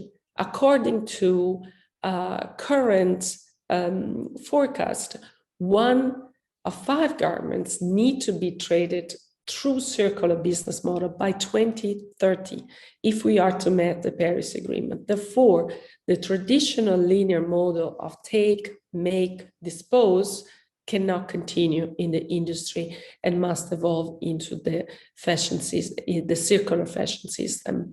There's a massive 80% of the accelerated carbon abatement potential lies in 4 areas: decarbonization of material production and material processing, minimized overstock, wide-scale adoption of circular business model, and the reduction in washing done by consumer during use phase. GFA proudly led the Circular Fashion Partnership, a cross-sectoral project that supported the development of the recycle industry in Bangladesh by capturing and directing post-production fashion waste back into the production of new fashion products. Brands, manufacture, and recycle collaborate in the project to test out new business model that will, like we call, circular commercial collaboration. So the manufacturer segregates waste, recycle the waste in the new material, and then brands and manufacturer explore how to buy back and recycle material and integrate into the new product. We set out to build a community and infrastructure with all actors, which enable knowledge sharing and facilitate an open dialogue. For example, we held Design for Circularity workshop with Brand Recycle, tackling about the characteristic of currently available recycled material. With all local partners and technology partners, we also look at creating enable environmental for change. This involves working with policymakers to identify and address policy gaps for circular system, while also presenting a unified industry voice to them that provides clear direction on where change is needed and what must be prioritized. In addition to policymakers, we are also working to present the business case to the investors community by showcasing the global brands' demand for recycled material and the availability of high quality textile waste that can go to recycle. Ultimately, circular business model cannot be addressed in isolation, and it's important to create and test the system with all the key players involved. Through the partnership, we identify a fantastic opportunity for recycling technology manufacturers' countries. If we capture and recycle just the 100% cotton casting waste domestically in Bangladesh, we could reduce virgin cotton imports by 15%, saving an estimated 900,000 tons of GHG emission and up to $750 million annually. Zooming out to a global level, we identified $4.5 billion opportunities for recyclers across 6 major textile manufacturing markets. This highlights the great potential of the investment opportunity to scale recycled technology. To summarize, Global Fashion Agenda fosters industry collaboration to drive impact, and we believe circular systems are a core priority for business to consider when implementing their sustainability strategy, and to do our best to support and guide such an action. We will be scaling this partnership to other areas and hope you will join us in doing so. This is just one of the many promising circular business models that are emerging. And I hope that even more of the industry will recognize the positive impact the circular system can bring to our planet and our future. I hope that I will see you in our mission, and thank you and enjoy the rest of the discussion. Thanks, Federica, for your inspiring speech. In fact, all of us are concerned as the consumers or stakeholders. Circularities and the new technologies are keywords to drive the sustainable fashion industry, among the others. In fact, I would like to take this opportunity to say that EM Leung Business School would like to join the membership of Global Fashion Agenda, and I also wish to support the development. More concretely, in China and in Asia, as you have already been worked in that geographic zone, there are dozens of thousands of fashion brands in China. We would like to help to jointly promote the green and the sustainable initiative. Thanks. Now, let's welcome Mr. Pascal Chavlon-Demercier, Solvay Chief Sustainability and Government Affairs Officer. Mr. Demercier graduated from the École Polytechnique in Paris and has taken management positions around the world since 1990, including CEO of Blue Star Silicons. Mr. Desmarest, please.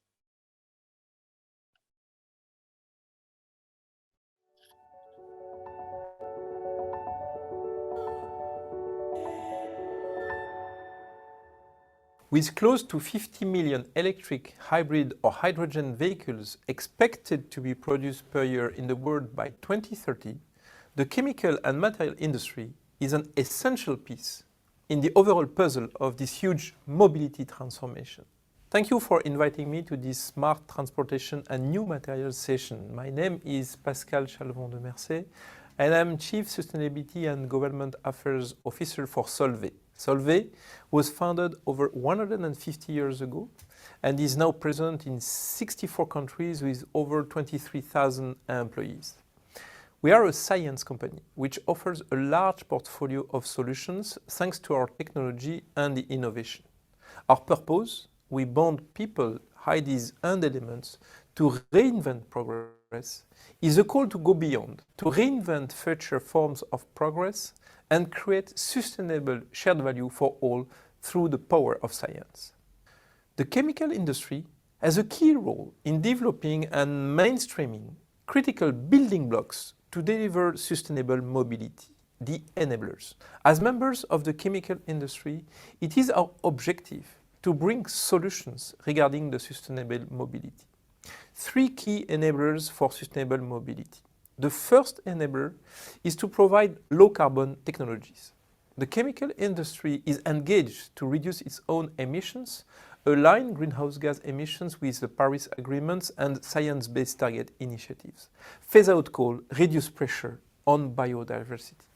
At Solvay, we have announced the target of carbon neutrality scope 1 and 2 before 2050, with 2040 for most of our business lines. The second enabler is developing a circular economy. Almost 50% of the carbon emission reduction in personal care is anticipated to come from circular supply chains. The third enabler is the sustainable demand. Downstream customers accelerate sustainability commitment as they create a pool for greener products. Partnerships and transparency across the value chains, embarking suppliers and customers with us is also essential. But there are also significant barriers to sustainable mobility. First, the need for massive investment in infrastructure in terms of freight, energy, pipes, and fluid transportation and digitalization. Second, the access to competitive decarbonized energy, essential for the massive electrification of the industry. And third, the absence of a global playing field for carbon markets.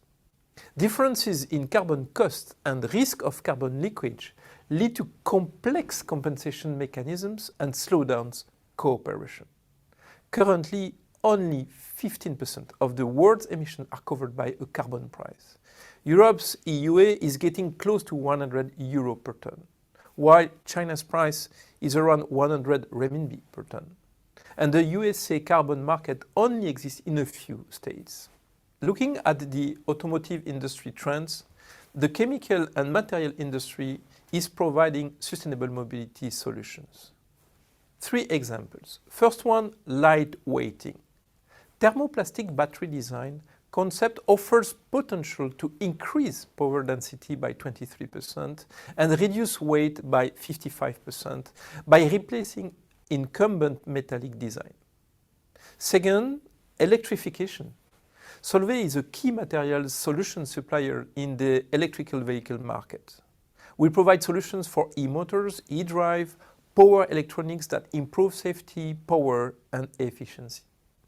Third, low carbon footprint value chain. For example, Solvay's Amodel Bios, partially bio-based polymer using castor oil, which is non-competitive with feedstock crop, produced with 100% renewable electricity. Let us have a more specific look at batteries.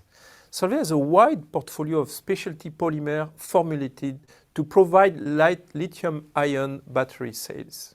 The Solef PVDF improves the performance and durability of electrical vehicles, providing a higher battery energy density, safety, and power successfully used on the Solar Impulse, the solar plane, during its flight around the world.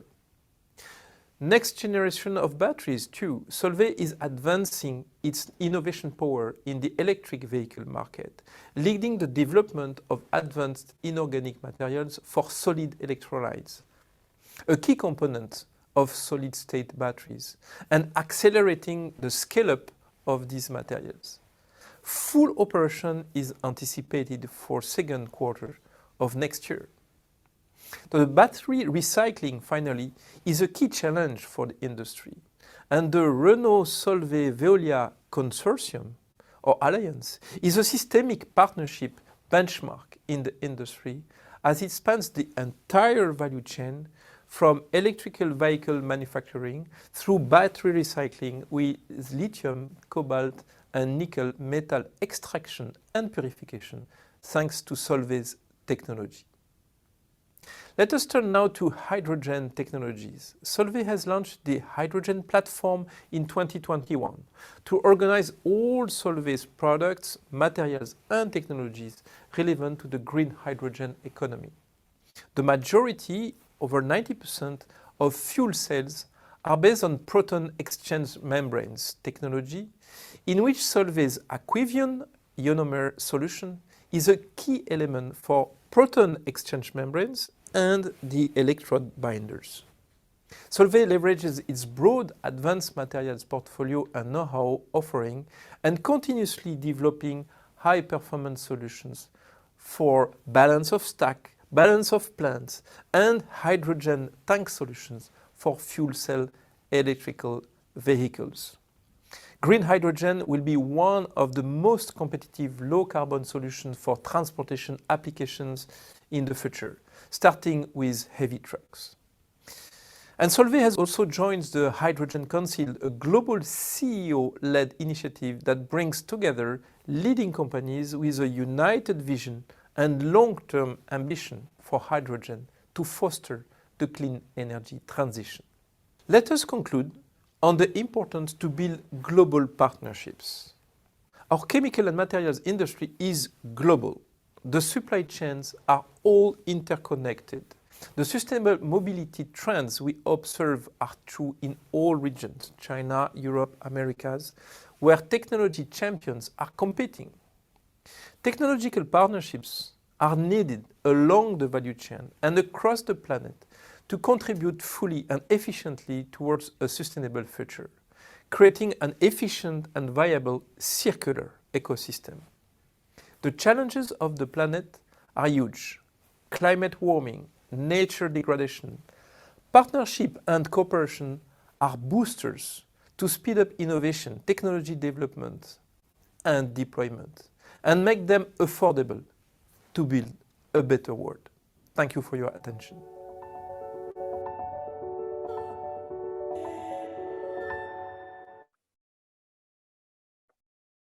Thanks to Mr. Demercé with an interesting case study about how a chemical company is contributing via low carbon technologies to the circular economy, especially, for example, in the field of electric vehicles, the battery production, the battery recycling, and the hydrogen technologies, among the others.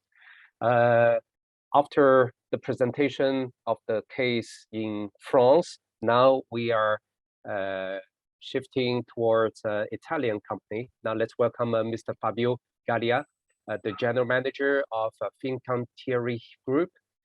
He is also the board director of Edison Power Italy, Cisalpay, Italy Teleton Foundation, and the Egyptian Museum Foundation in Turin, Italy. Mr. Gallia, please.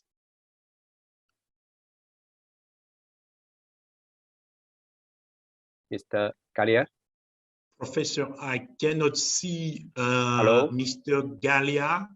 Yes. So we will try to find him, Professor, but maybe we can we can move on. We can move on to the next one. We can move on to Lars Robert Petersen.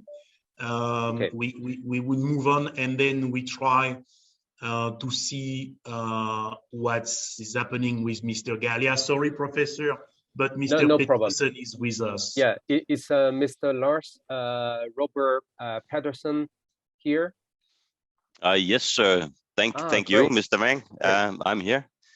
Should I make a very quick presentation? So, in fact, you are the Deputy Secretary General of BIMCO, responsible for the technical and the operational aspect of the association's business in the field of maritime environment, ship and the navigation safety, as well as the development of the association's compliance with shipping operations at international, regional, country levels.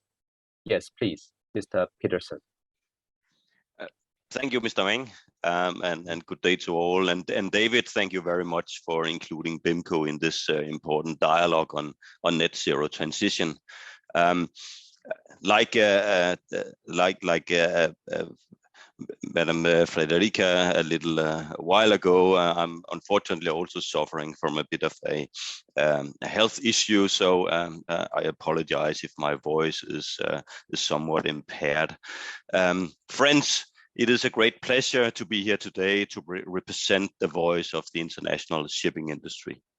BIMCO is the largest direct entry membership organization in the shipping industry, with members in over 130 countries, collectively owning or controlling over 60% of the global merchant fleet by deadweight.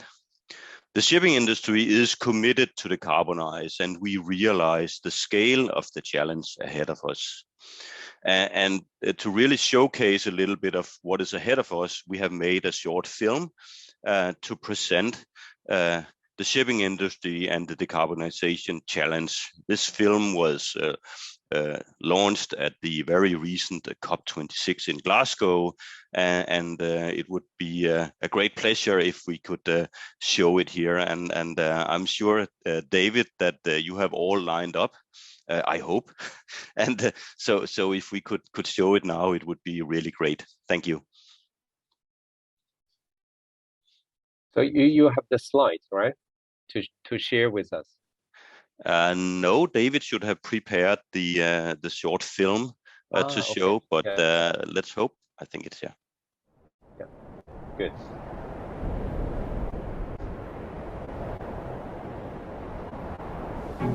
It's time for change.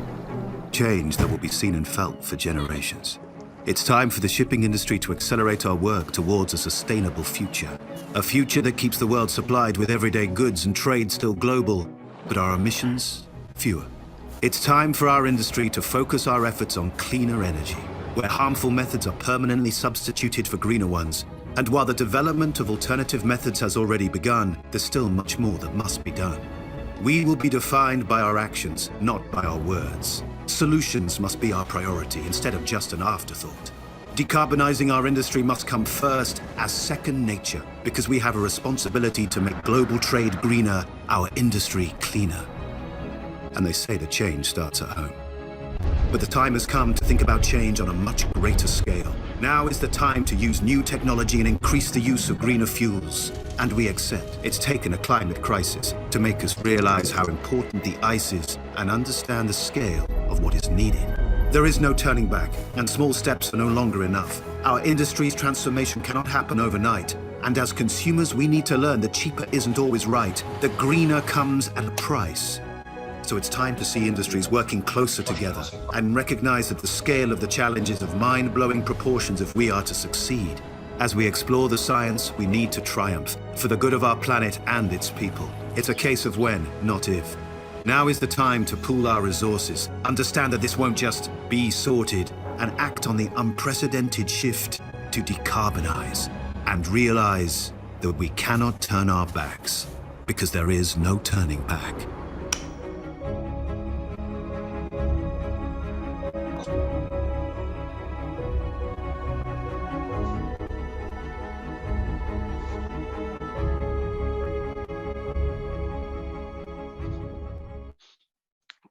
Thank you very much, and I hope you all enjoyed this little short showcase of how we see the challenge in the shipping industry, and it is indeed a challenge. And I will try to show you a little bit how much of a challenge this really is. If I can manage to share my screen, just a second. So. Decarbonizing shipping, a little bit about BIMCO, as I said, sorry. We represent, as I said, quite a large share of the international shipping industry's fleet, and also very much diverse over the globe.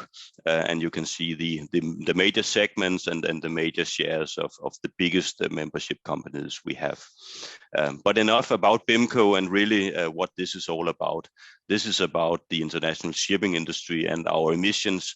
And this is a cut from the latest IMO fourth greenhouse gas study that came out in 2020. And what you see here is on the orange line, the development in global trade by ton, or in the orange dotted line by ton miles or ton kilometers, if you will. The blue line represents the emissions of our industry, and something remarkably actually happened by 2009, and that was you can see a decoupling of the trend between transported amounts of goods or ton miles and the actual emission that follows. So since 2009, we have had a very stable development with a constant, you could say, decoupling of our emissions from the actual activity we do in the industry. Is this good? We think it's very good, actually, but it's of course not enough. The yellow lines represents the efficiency improvements that have been made in the industry, and obviously efficiency improvement is a very important tool to bring us where we need to go, which is of course in the headline of today's conference, somewhere close to zero or net zero by 2050.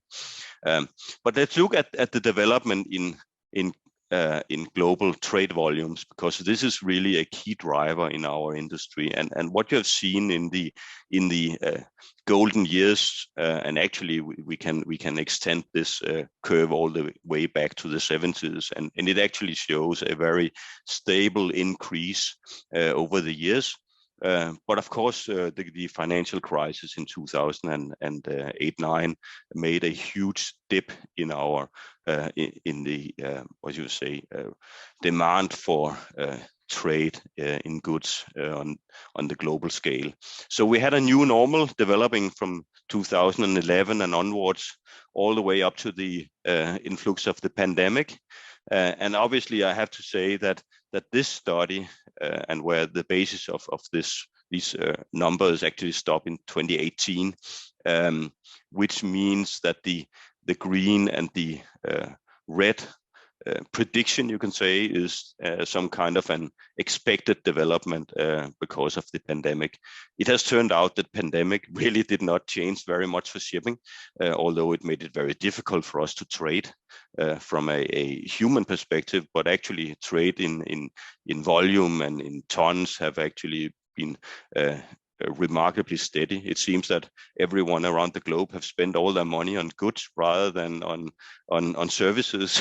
And while that is good for shipping, of course, it may not be so good for the development in our emissions. But emissions and global volume has a lot to do with each other.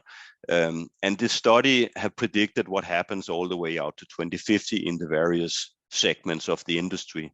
And what you can see in a so-called business as usual scenario, which means a projection which takes on board all the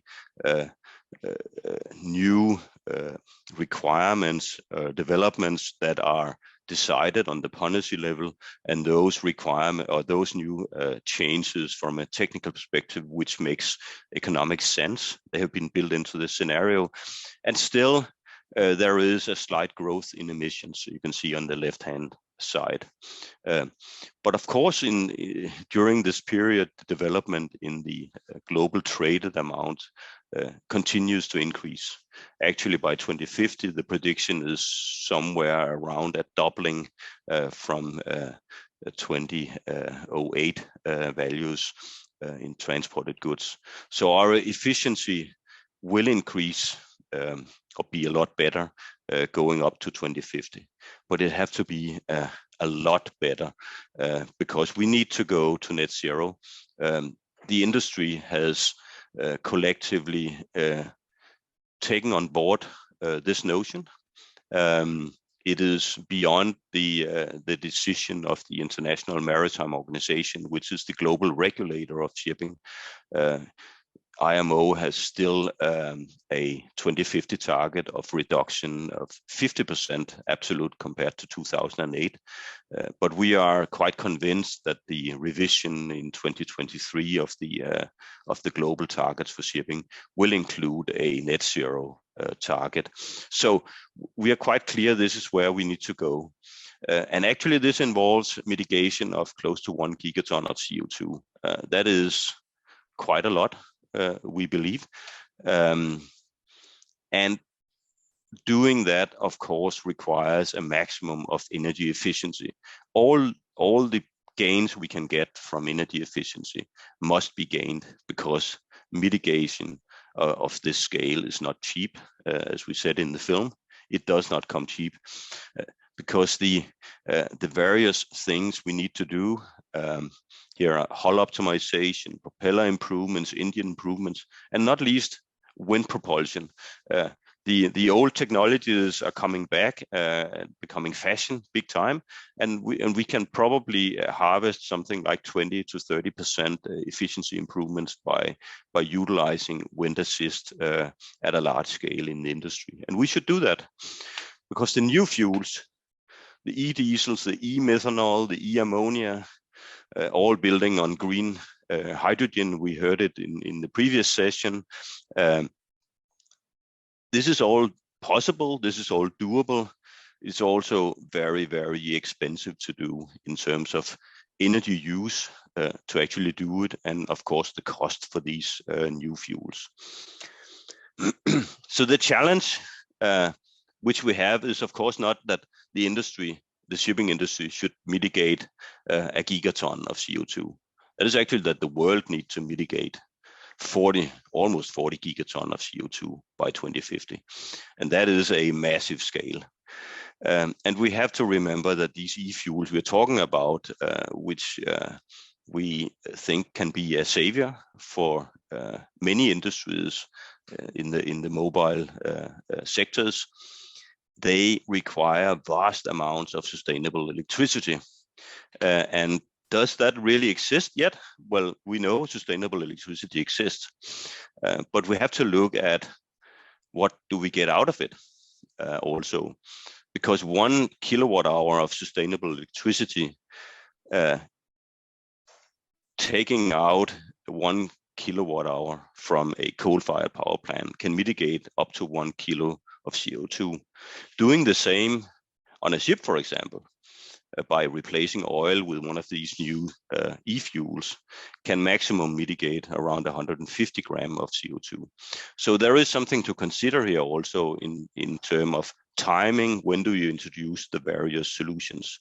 And we think that while we are committed to do all this, we also have to do it wise. So what is needed, of course, is for the world to have sustainable electricity in abundance. That is not something that comes easy, but we need that. But we also need something more in the industry. We have to realize that while the shipping industry will transition, gradually over the years, a ship cannot transition gradually. A transition of a ship is almost like a car. It's a binary event. Either you buy a petrol car, you buy an EV, right? It's a little bit the same with a ship. Either you build a ship for one of the new fuels with the changed technology and requirements, or you stay on the old legacy fossil fuels. So for the transition phase, we will have ships of old and new technologies trading side by side, so to speak, for probably a decade or more, with vastly different cost, associated with the operations. And the cargo owners of the world who go out there on the market and charter a ship, they charter transport, right? They charter a service. I need to transport this goods from A to B. It is not depending, the price they pay is not dependent on the ship it's transported on. So we need to figure out how can we equalize the cost side. That of course requires some kind of potentially a market-based measure, a carbon pricing, which was mentioned earlier, and the shipping industry have collectively proposed to the International Maritime Organization that we should have a global carbon price developed in the industry. But we also run into the other problem at IMO, the special UN agency tasked with regulating the shipping industry. And that is IMO as a UN agency does not regulate or provide frameworks for countries to go home and implement in whatever way they wish. IMO regulates ships, and they regulate ships with the principle of equal treatment. It doesn't really matter which flag a ship flies. The rules are the same. The rules of the game are the same all over the place. And here we have a slight, you could say, impasse or problem or challenge with the principles of the UNFCCC, then the Paris Agreement, you could say the CBDRC principles, where you have naturally, for natural reasons, and I would say for obvious reasons, differentiation between countries in what they should and can do and when. It doesn't really work for shipping. And that's why we have a challenge to bridge the principles at IMO to arrive at something that works for all the countries and all the ships at the same time, on the basis of at least equal treatment on the ship side. So I think that was very short, my little presentation. Let me see if I can get back, stop sharing. Look, there we are.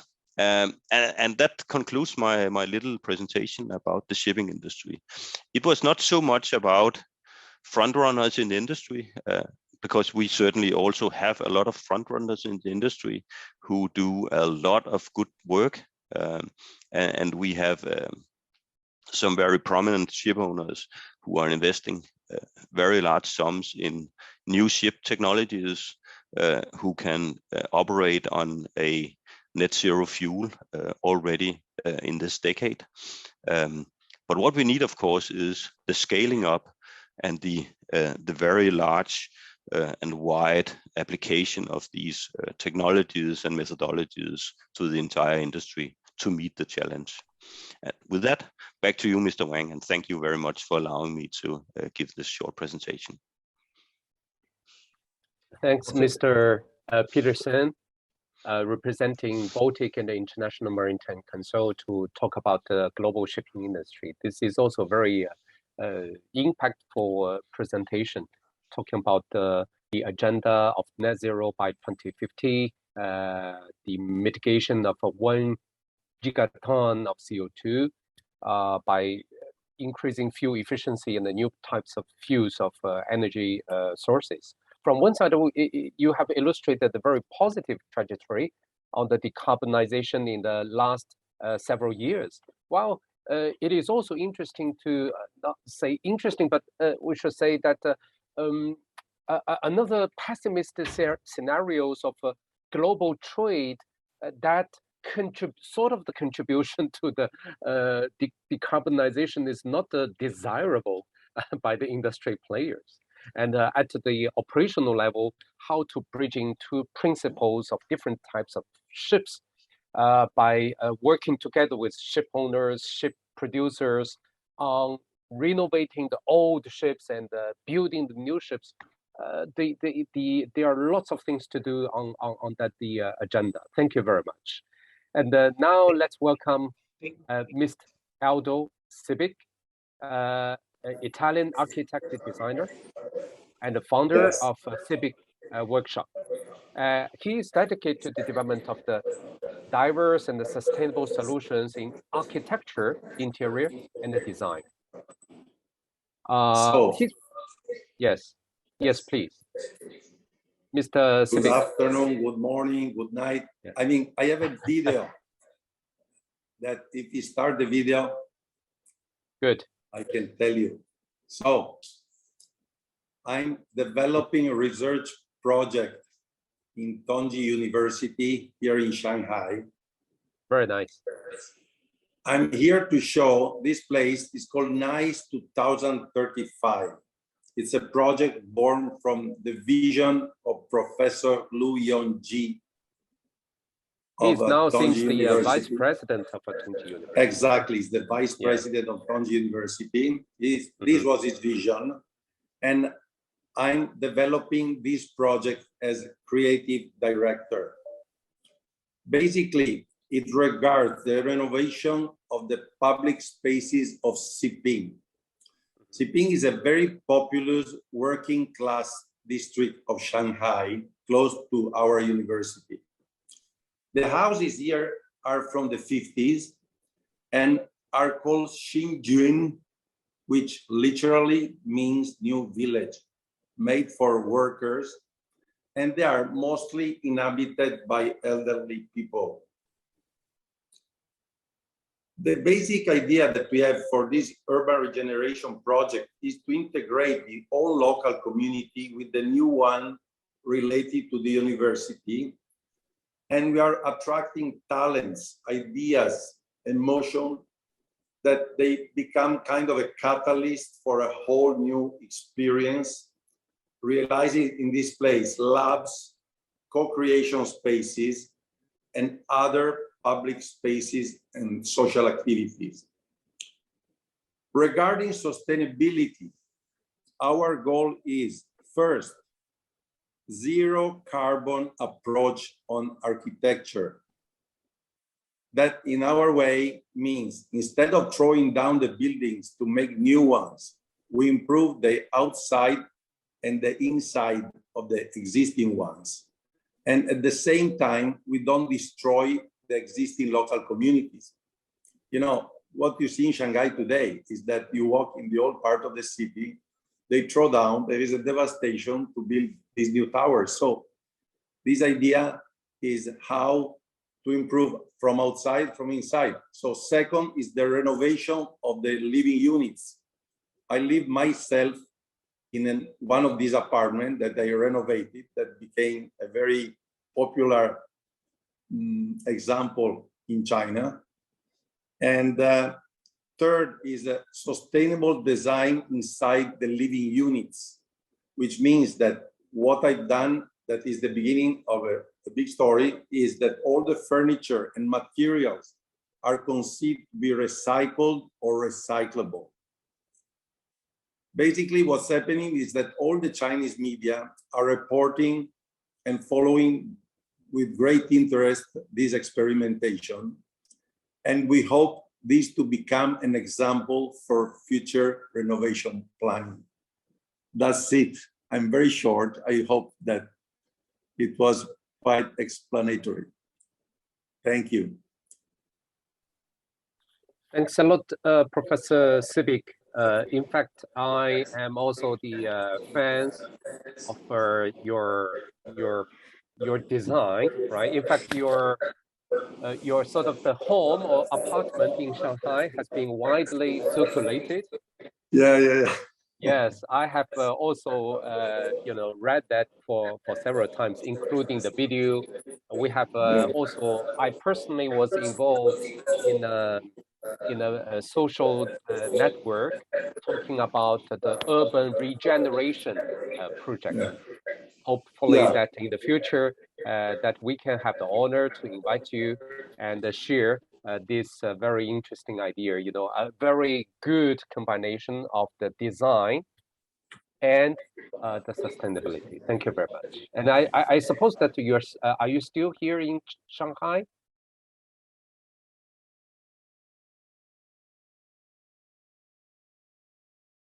I'm here in Shanghai, yes. I'm here in Shanghai and Great. For a long time, because it's incredible how China is waking up with a lot of possibility of very interesting sustainable projects. That's why I'm here. Thank you.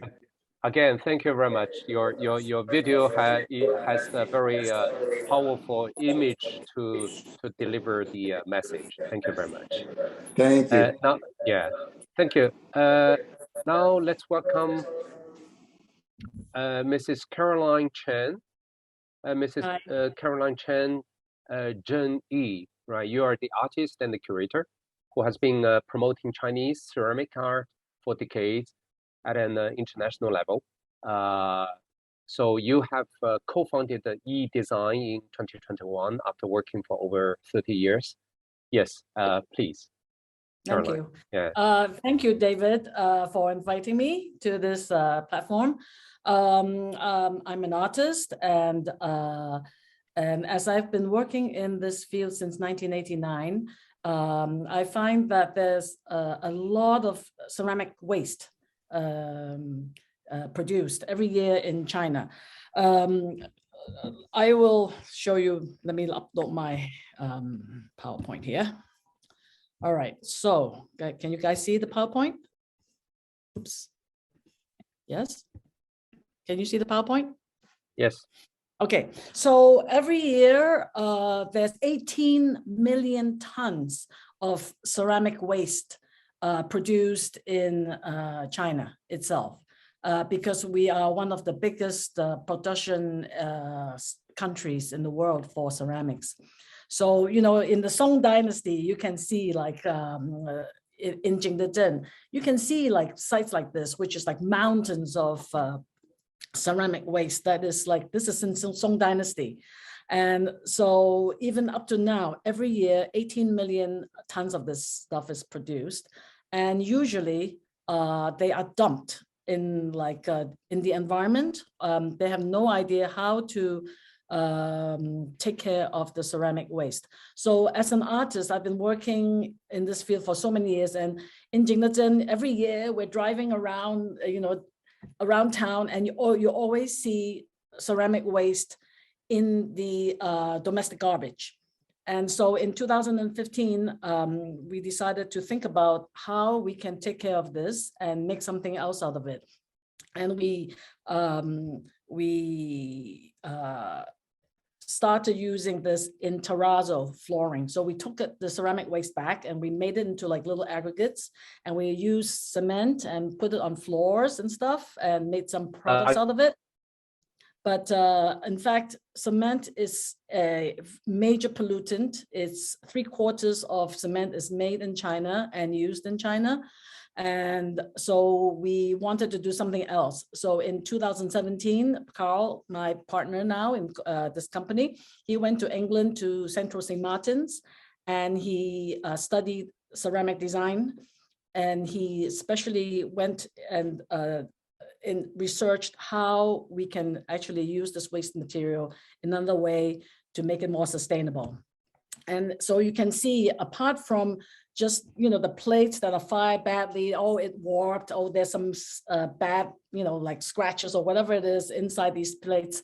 We also have like ceramic glaze waste, we have metal waste, we have water waste, and when you grind the things, we have the powder that are all waste from ceramic production. So in the past, ceramic is made from taking the resources from nature and then making it into something you want at home, or like you know, like for eating or whatever. And then you try and sell it, and that's the end of it. So, but 30% of all that are ceramic waste. So what do you do with it? So what we did was, that's Carl and then that's me, and we started this project on recycling. And so this year we started a new company because Carl came back and said, hey, I found a way to make new products using this material, 90% using ceramic waste. And so we went and approached the local government in Jingdezhen and said, hey, can you support us? Would you like to use some of this material for your building or construction in the city? And our response was, if Shanghai can't get net zero, can't reach carbon neutrality, how can we in Jingdezhen do that? So we said, it's okay, we will do it our way. And we have this, we call Yugong Yisan project, which means the foolish old man removed the mountain by himself and his family and his descendants. And so we asked the community to help us. And so we started this recycling project, and soon factories would say, hey, I've got all these things. Would you like to come and take care of it? So from April this year to this month, we've collected 4,000 tons of this material. And you can see in my background, that's part of the material that is collected. And then, so here's a video. Now, let's see how I, oops, nope. This is a video. Oh, here we go. Here's a video of here's the video of the colossal amount of ceramics that you can see in Jingdezhen.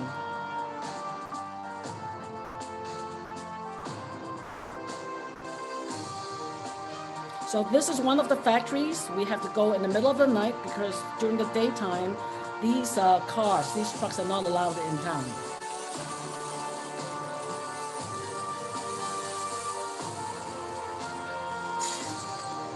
So one of these truck would contain about 3 to 7 tons worth of ceramic waste.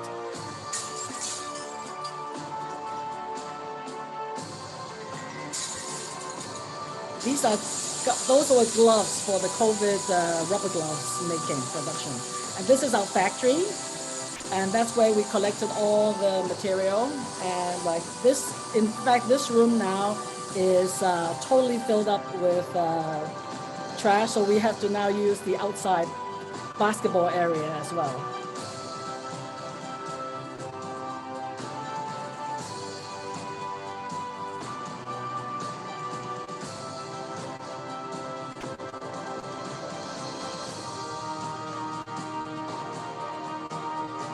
So that was in April, and it's filled with ceramic.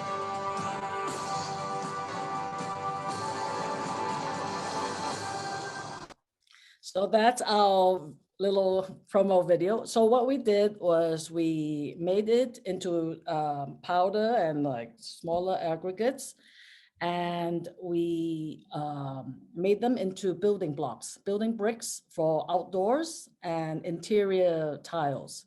And these are porous or non-porous. Now the porous bricks are used for, hopefully for new smart cities, where they can use that for like the, what do you call it, the sponge cities projects. And then this is like the current newest black brick that we made. And these are the tiles that we've created also. And we have a range of about 180 colors for the tiles and about 30 colors for the bricks. And actually, in fact, you can have any color you want, basically. Anyway, so over 90% of this material that we make, the tile and the brick, are ceramic waste. And so we have basically, we can solve the ceramic waste issue here in China. And hopefully we can work with a lot of different companies, as well as governments, to take care of the waste in different areas, different ceramic production areas. We are now in Jingdezhen. Hopefully we want to go to Foshan as well as Shandong, the major cities, and work with them. And because we are taking it out of the factory immediately, they are not then dumped into like the hillside or the mountains or the rivers. So it's less pollutants in the environment. And then we actually, because these things are already fired, so we spend about 30% less energy for manufacture. And it's actually very strong. We're actually testing it, and it's becoming stronger and stronger material. So it might be a tough material to, it will last a long time. And it's lighter. So 30% lighter means when you transport the material from one place to the other, you save on energy. And when you build it, using it as a building material, your steel structure, you can use less. And of course, steel also is a very polluting material to manufacture. It's a circular product. You can use it again and again. We can recycle it, and it's like a C2C product.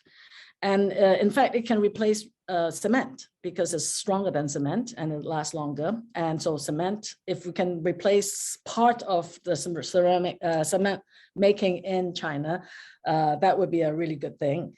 And if of course it's a locally invented new material.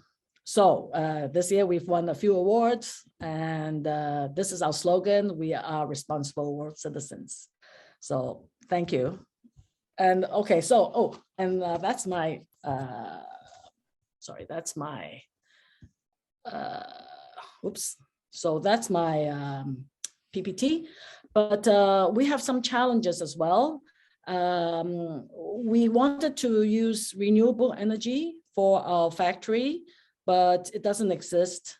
Right now, we realize that some of the people who build the solar panels in Jingdezhen, they said that, okay, they can come in and do it for free, but it has to be over 10,000 square meters of rooftop space before you can, they can come in and set it up for free. And for us, we don't have a big factory, so we can't do that. But I think that for us, if we can use even 30% renewable energy, that would help a lot. But right now, there's no policy in doing that. And the research and development, and also getting the material, the cost is very, very high. And so, but we don't have any financial support. So it would be nice if there could be like, for example, Tencent, if they would have like a financial support for a project like that, that would be really, really good. And also if the local government could understand the importance of zero carbon and help us get some projects going so that we can take care of the material that we've collected. And I think that's my speech. So thank you.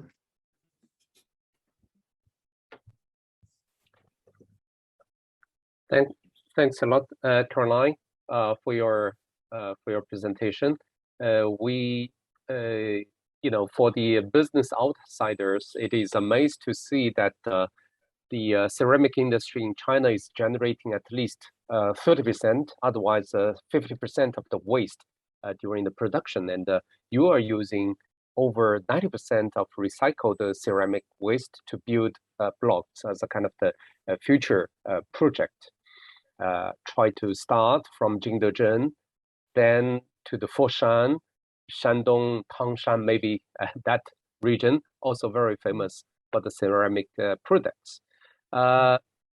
Yes, I think that this is significantly important, as what you have reviewed, that China is a very important country to produce China, right? I'm not sure whether we, for this session, we still have Mr. Professor, we will stop here because Mr. Gallia has some issues, and maybe he will join us later. But please conclude, and I will give the floor rapidly to Mr. David William, because we are running very, very late, and we need now to accelerate. Yeah. Just to be very short, in this session, we have invited the speakers from the auto industry, fashion, chemical, shipping, design, architecture, and the ceramic industry. So via different industries, we have discussed about the smart transportation, new materials, and sustainable designs. And that, especially for the ceramic business, in fact, that drives us to think about how the new technology, recycle economy, and on top of that, the business model innovation, for example, by joining the responsible investment, can make this type of NGO product happen. So due to the limit of the time, I will stop here, and I hand it over to David.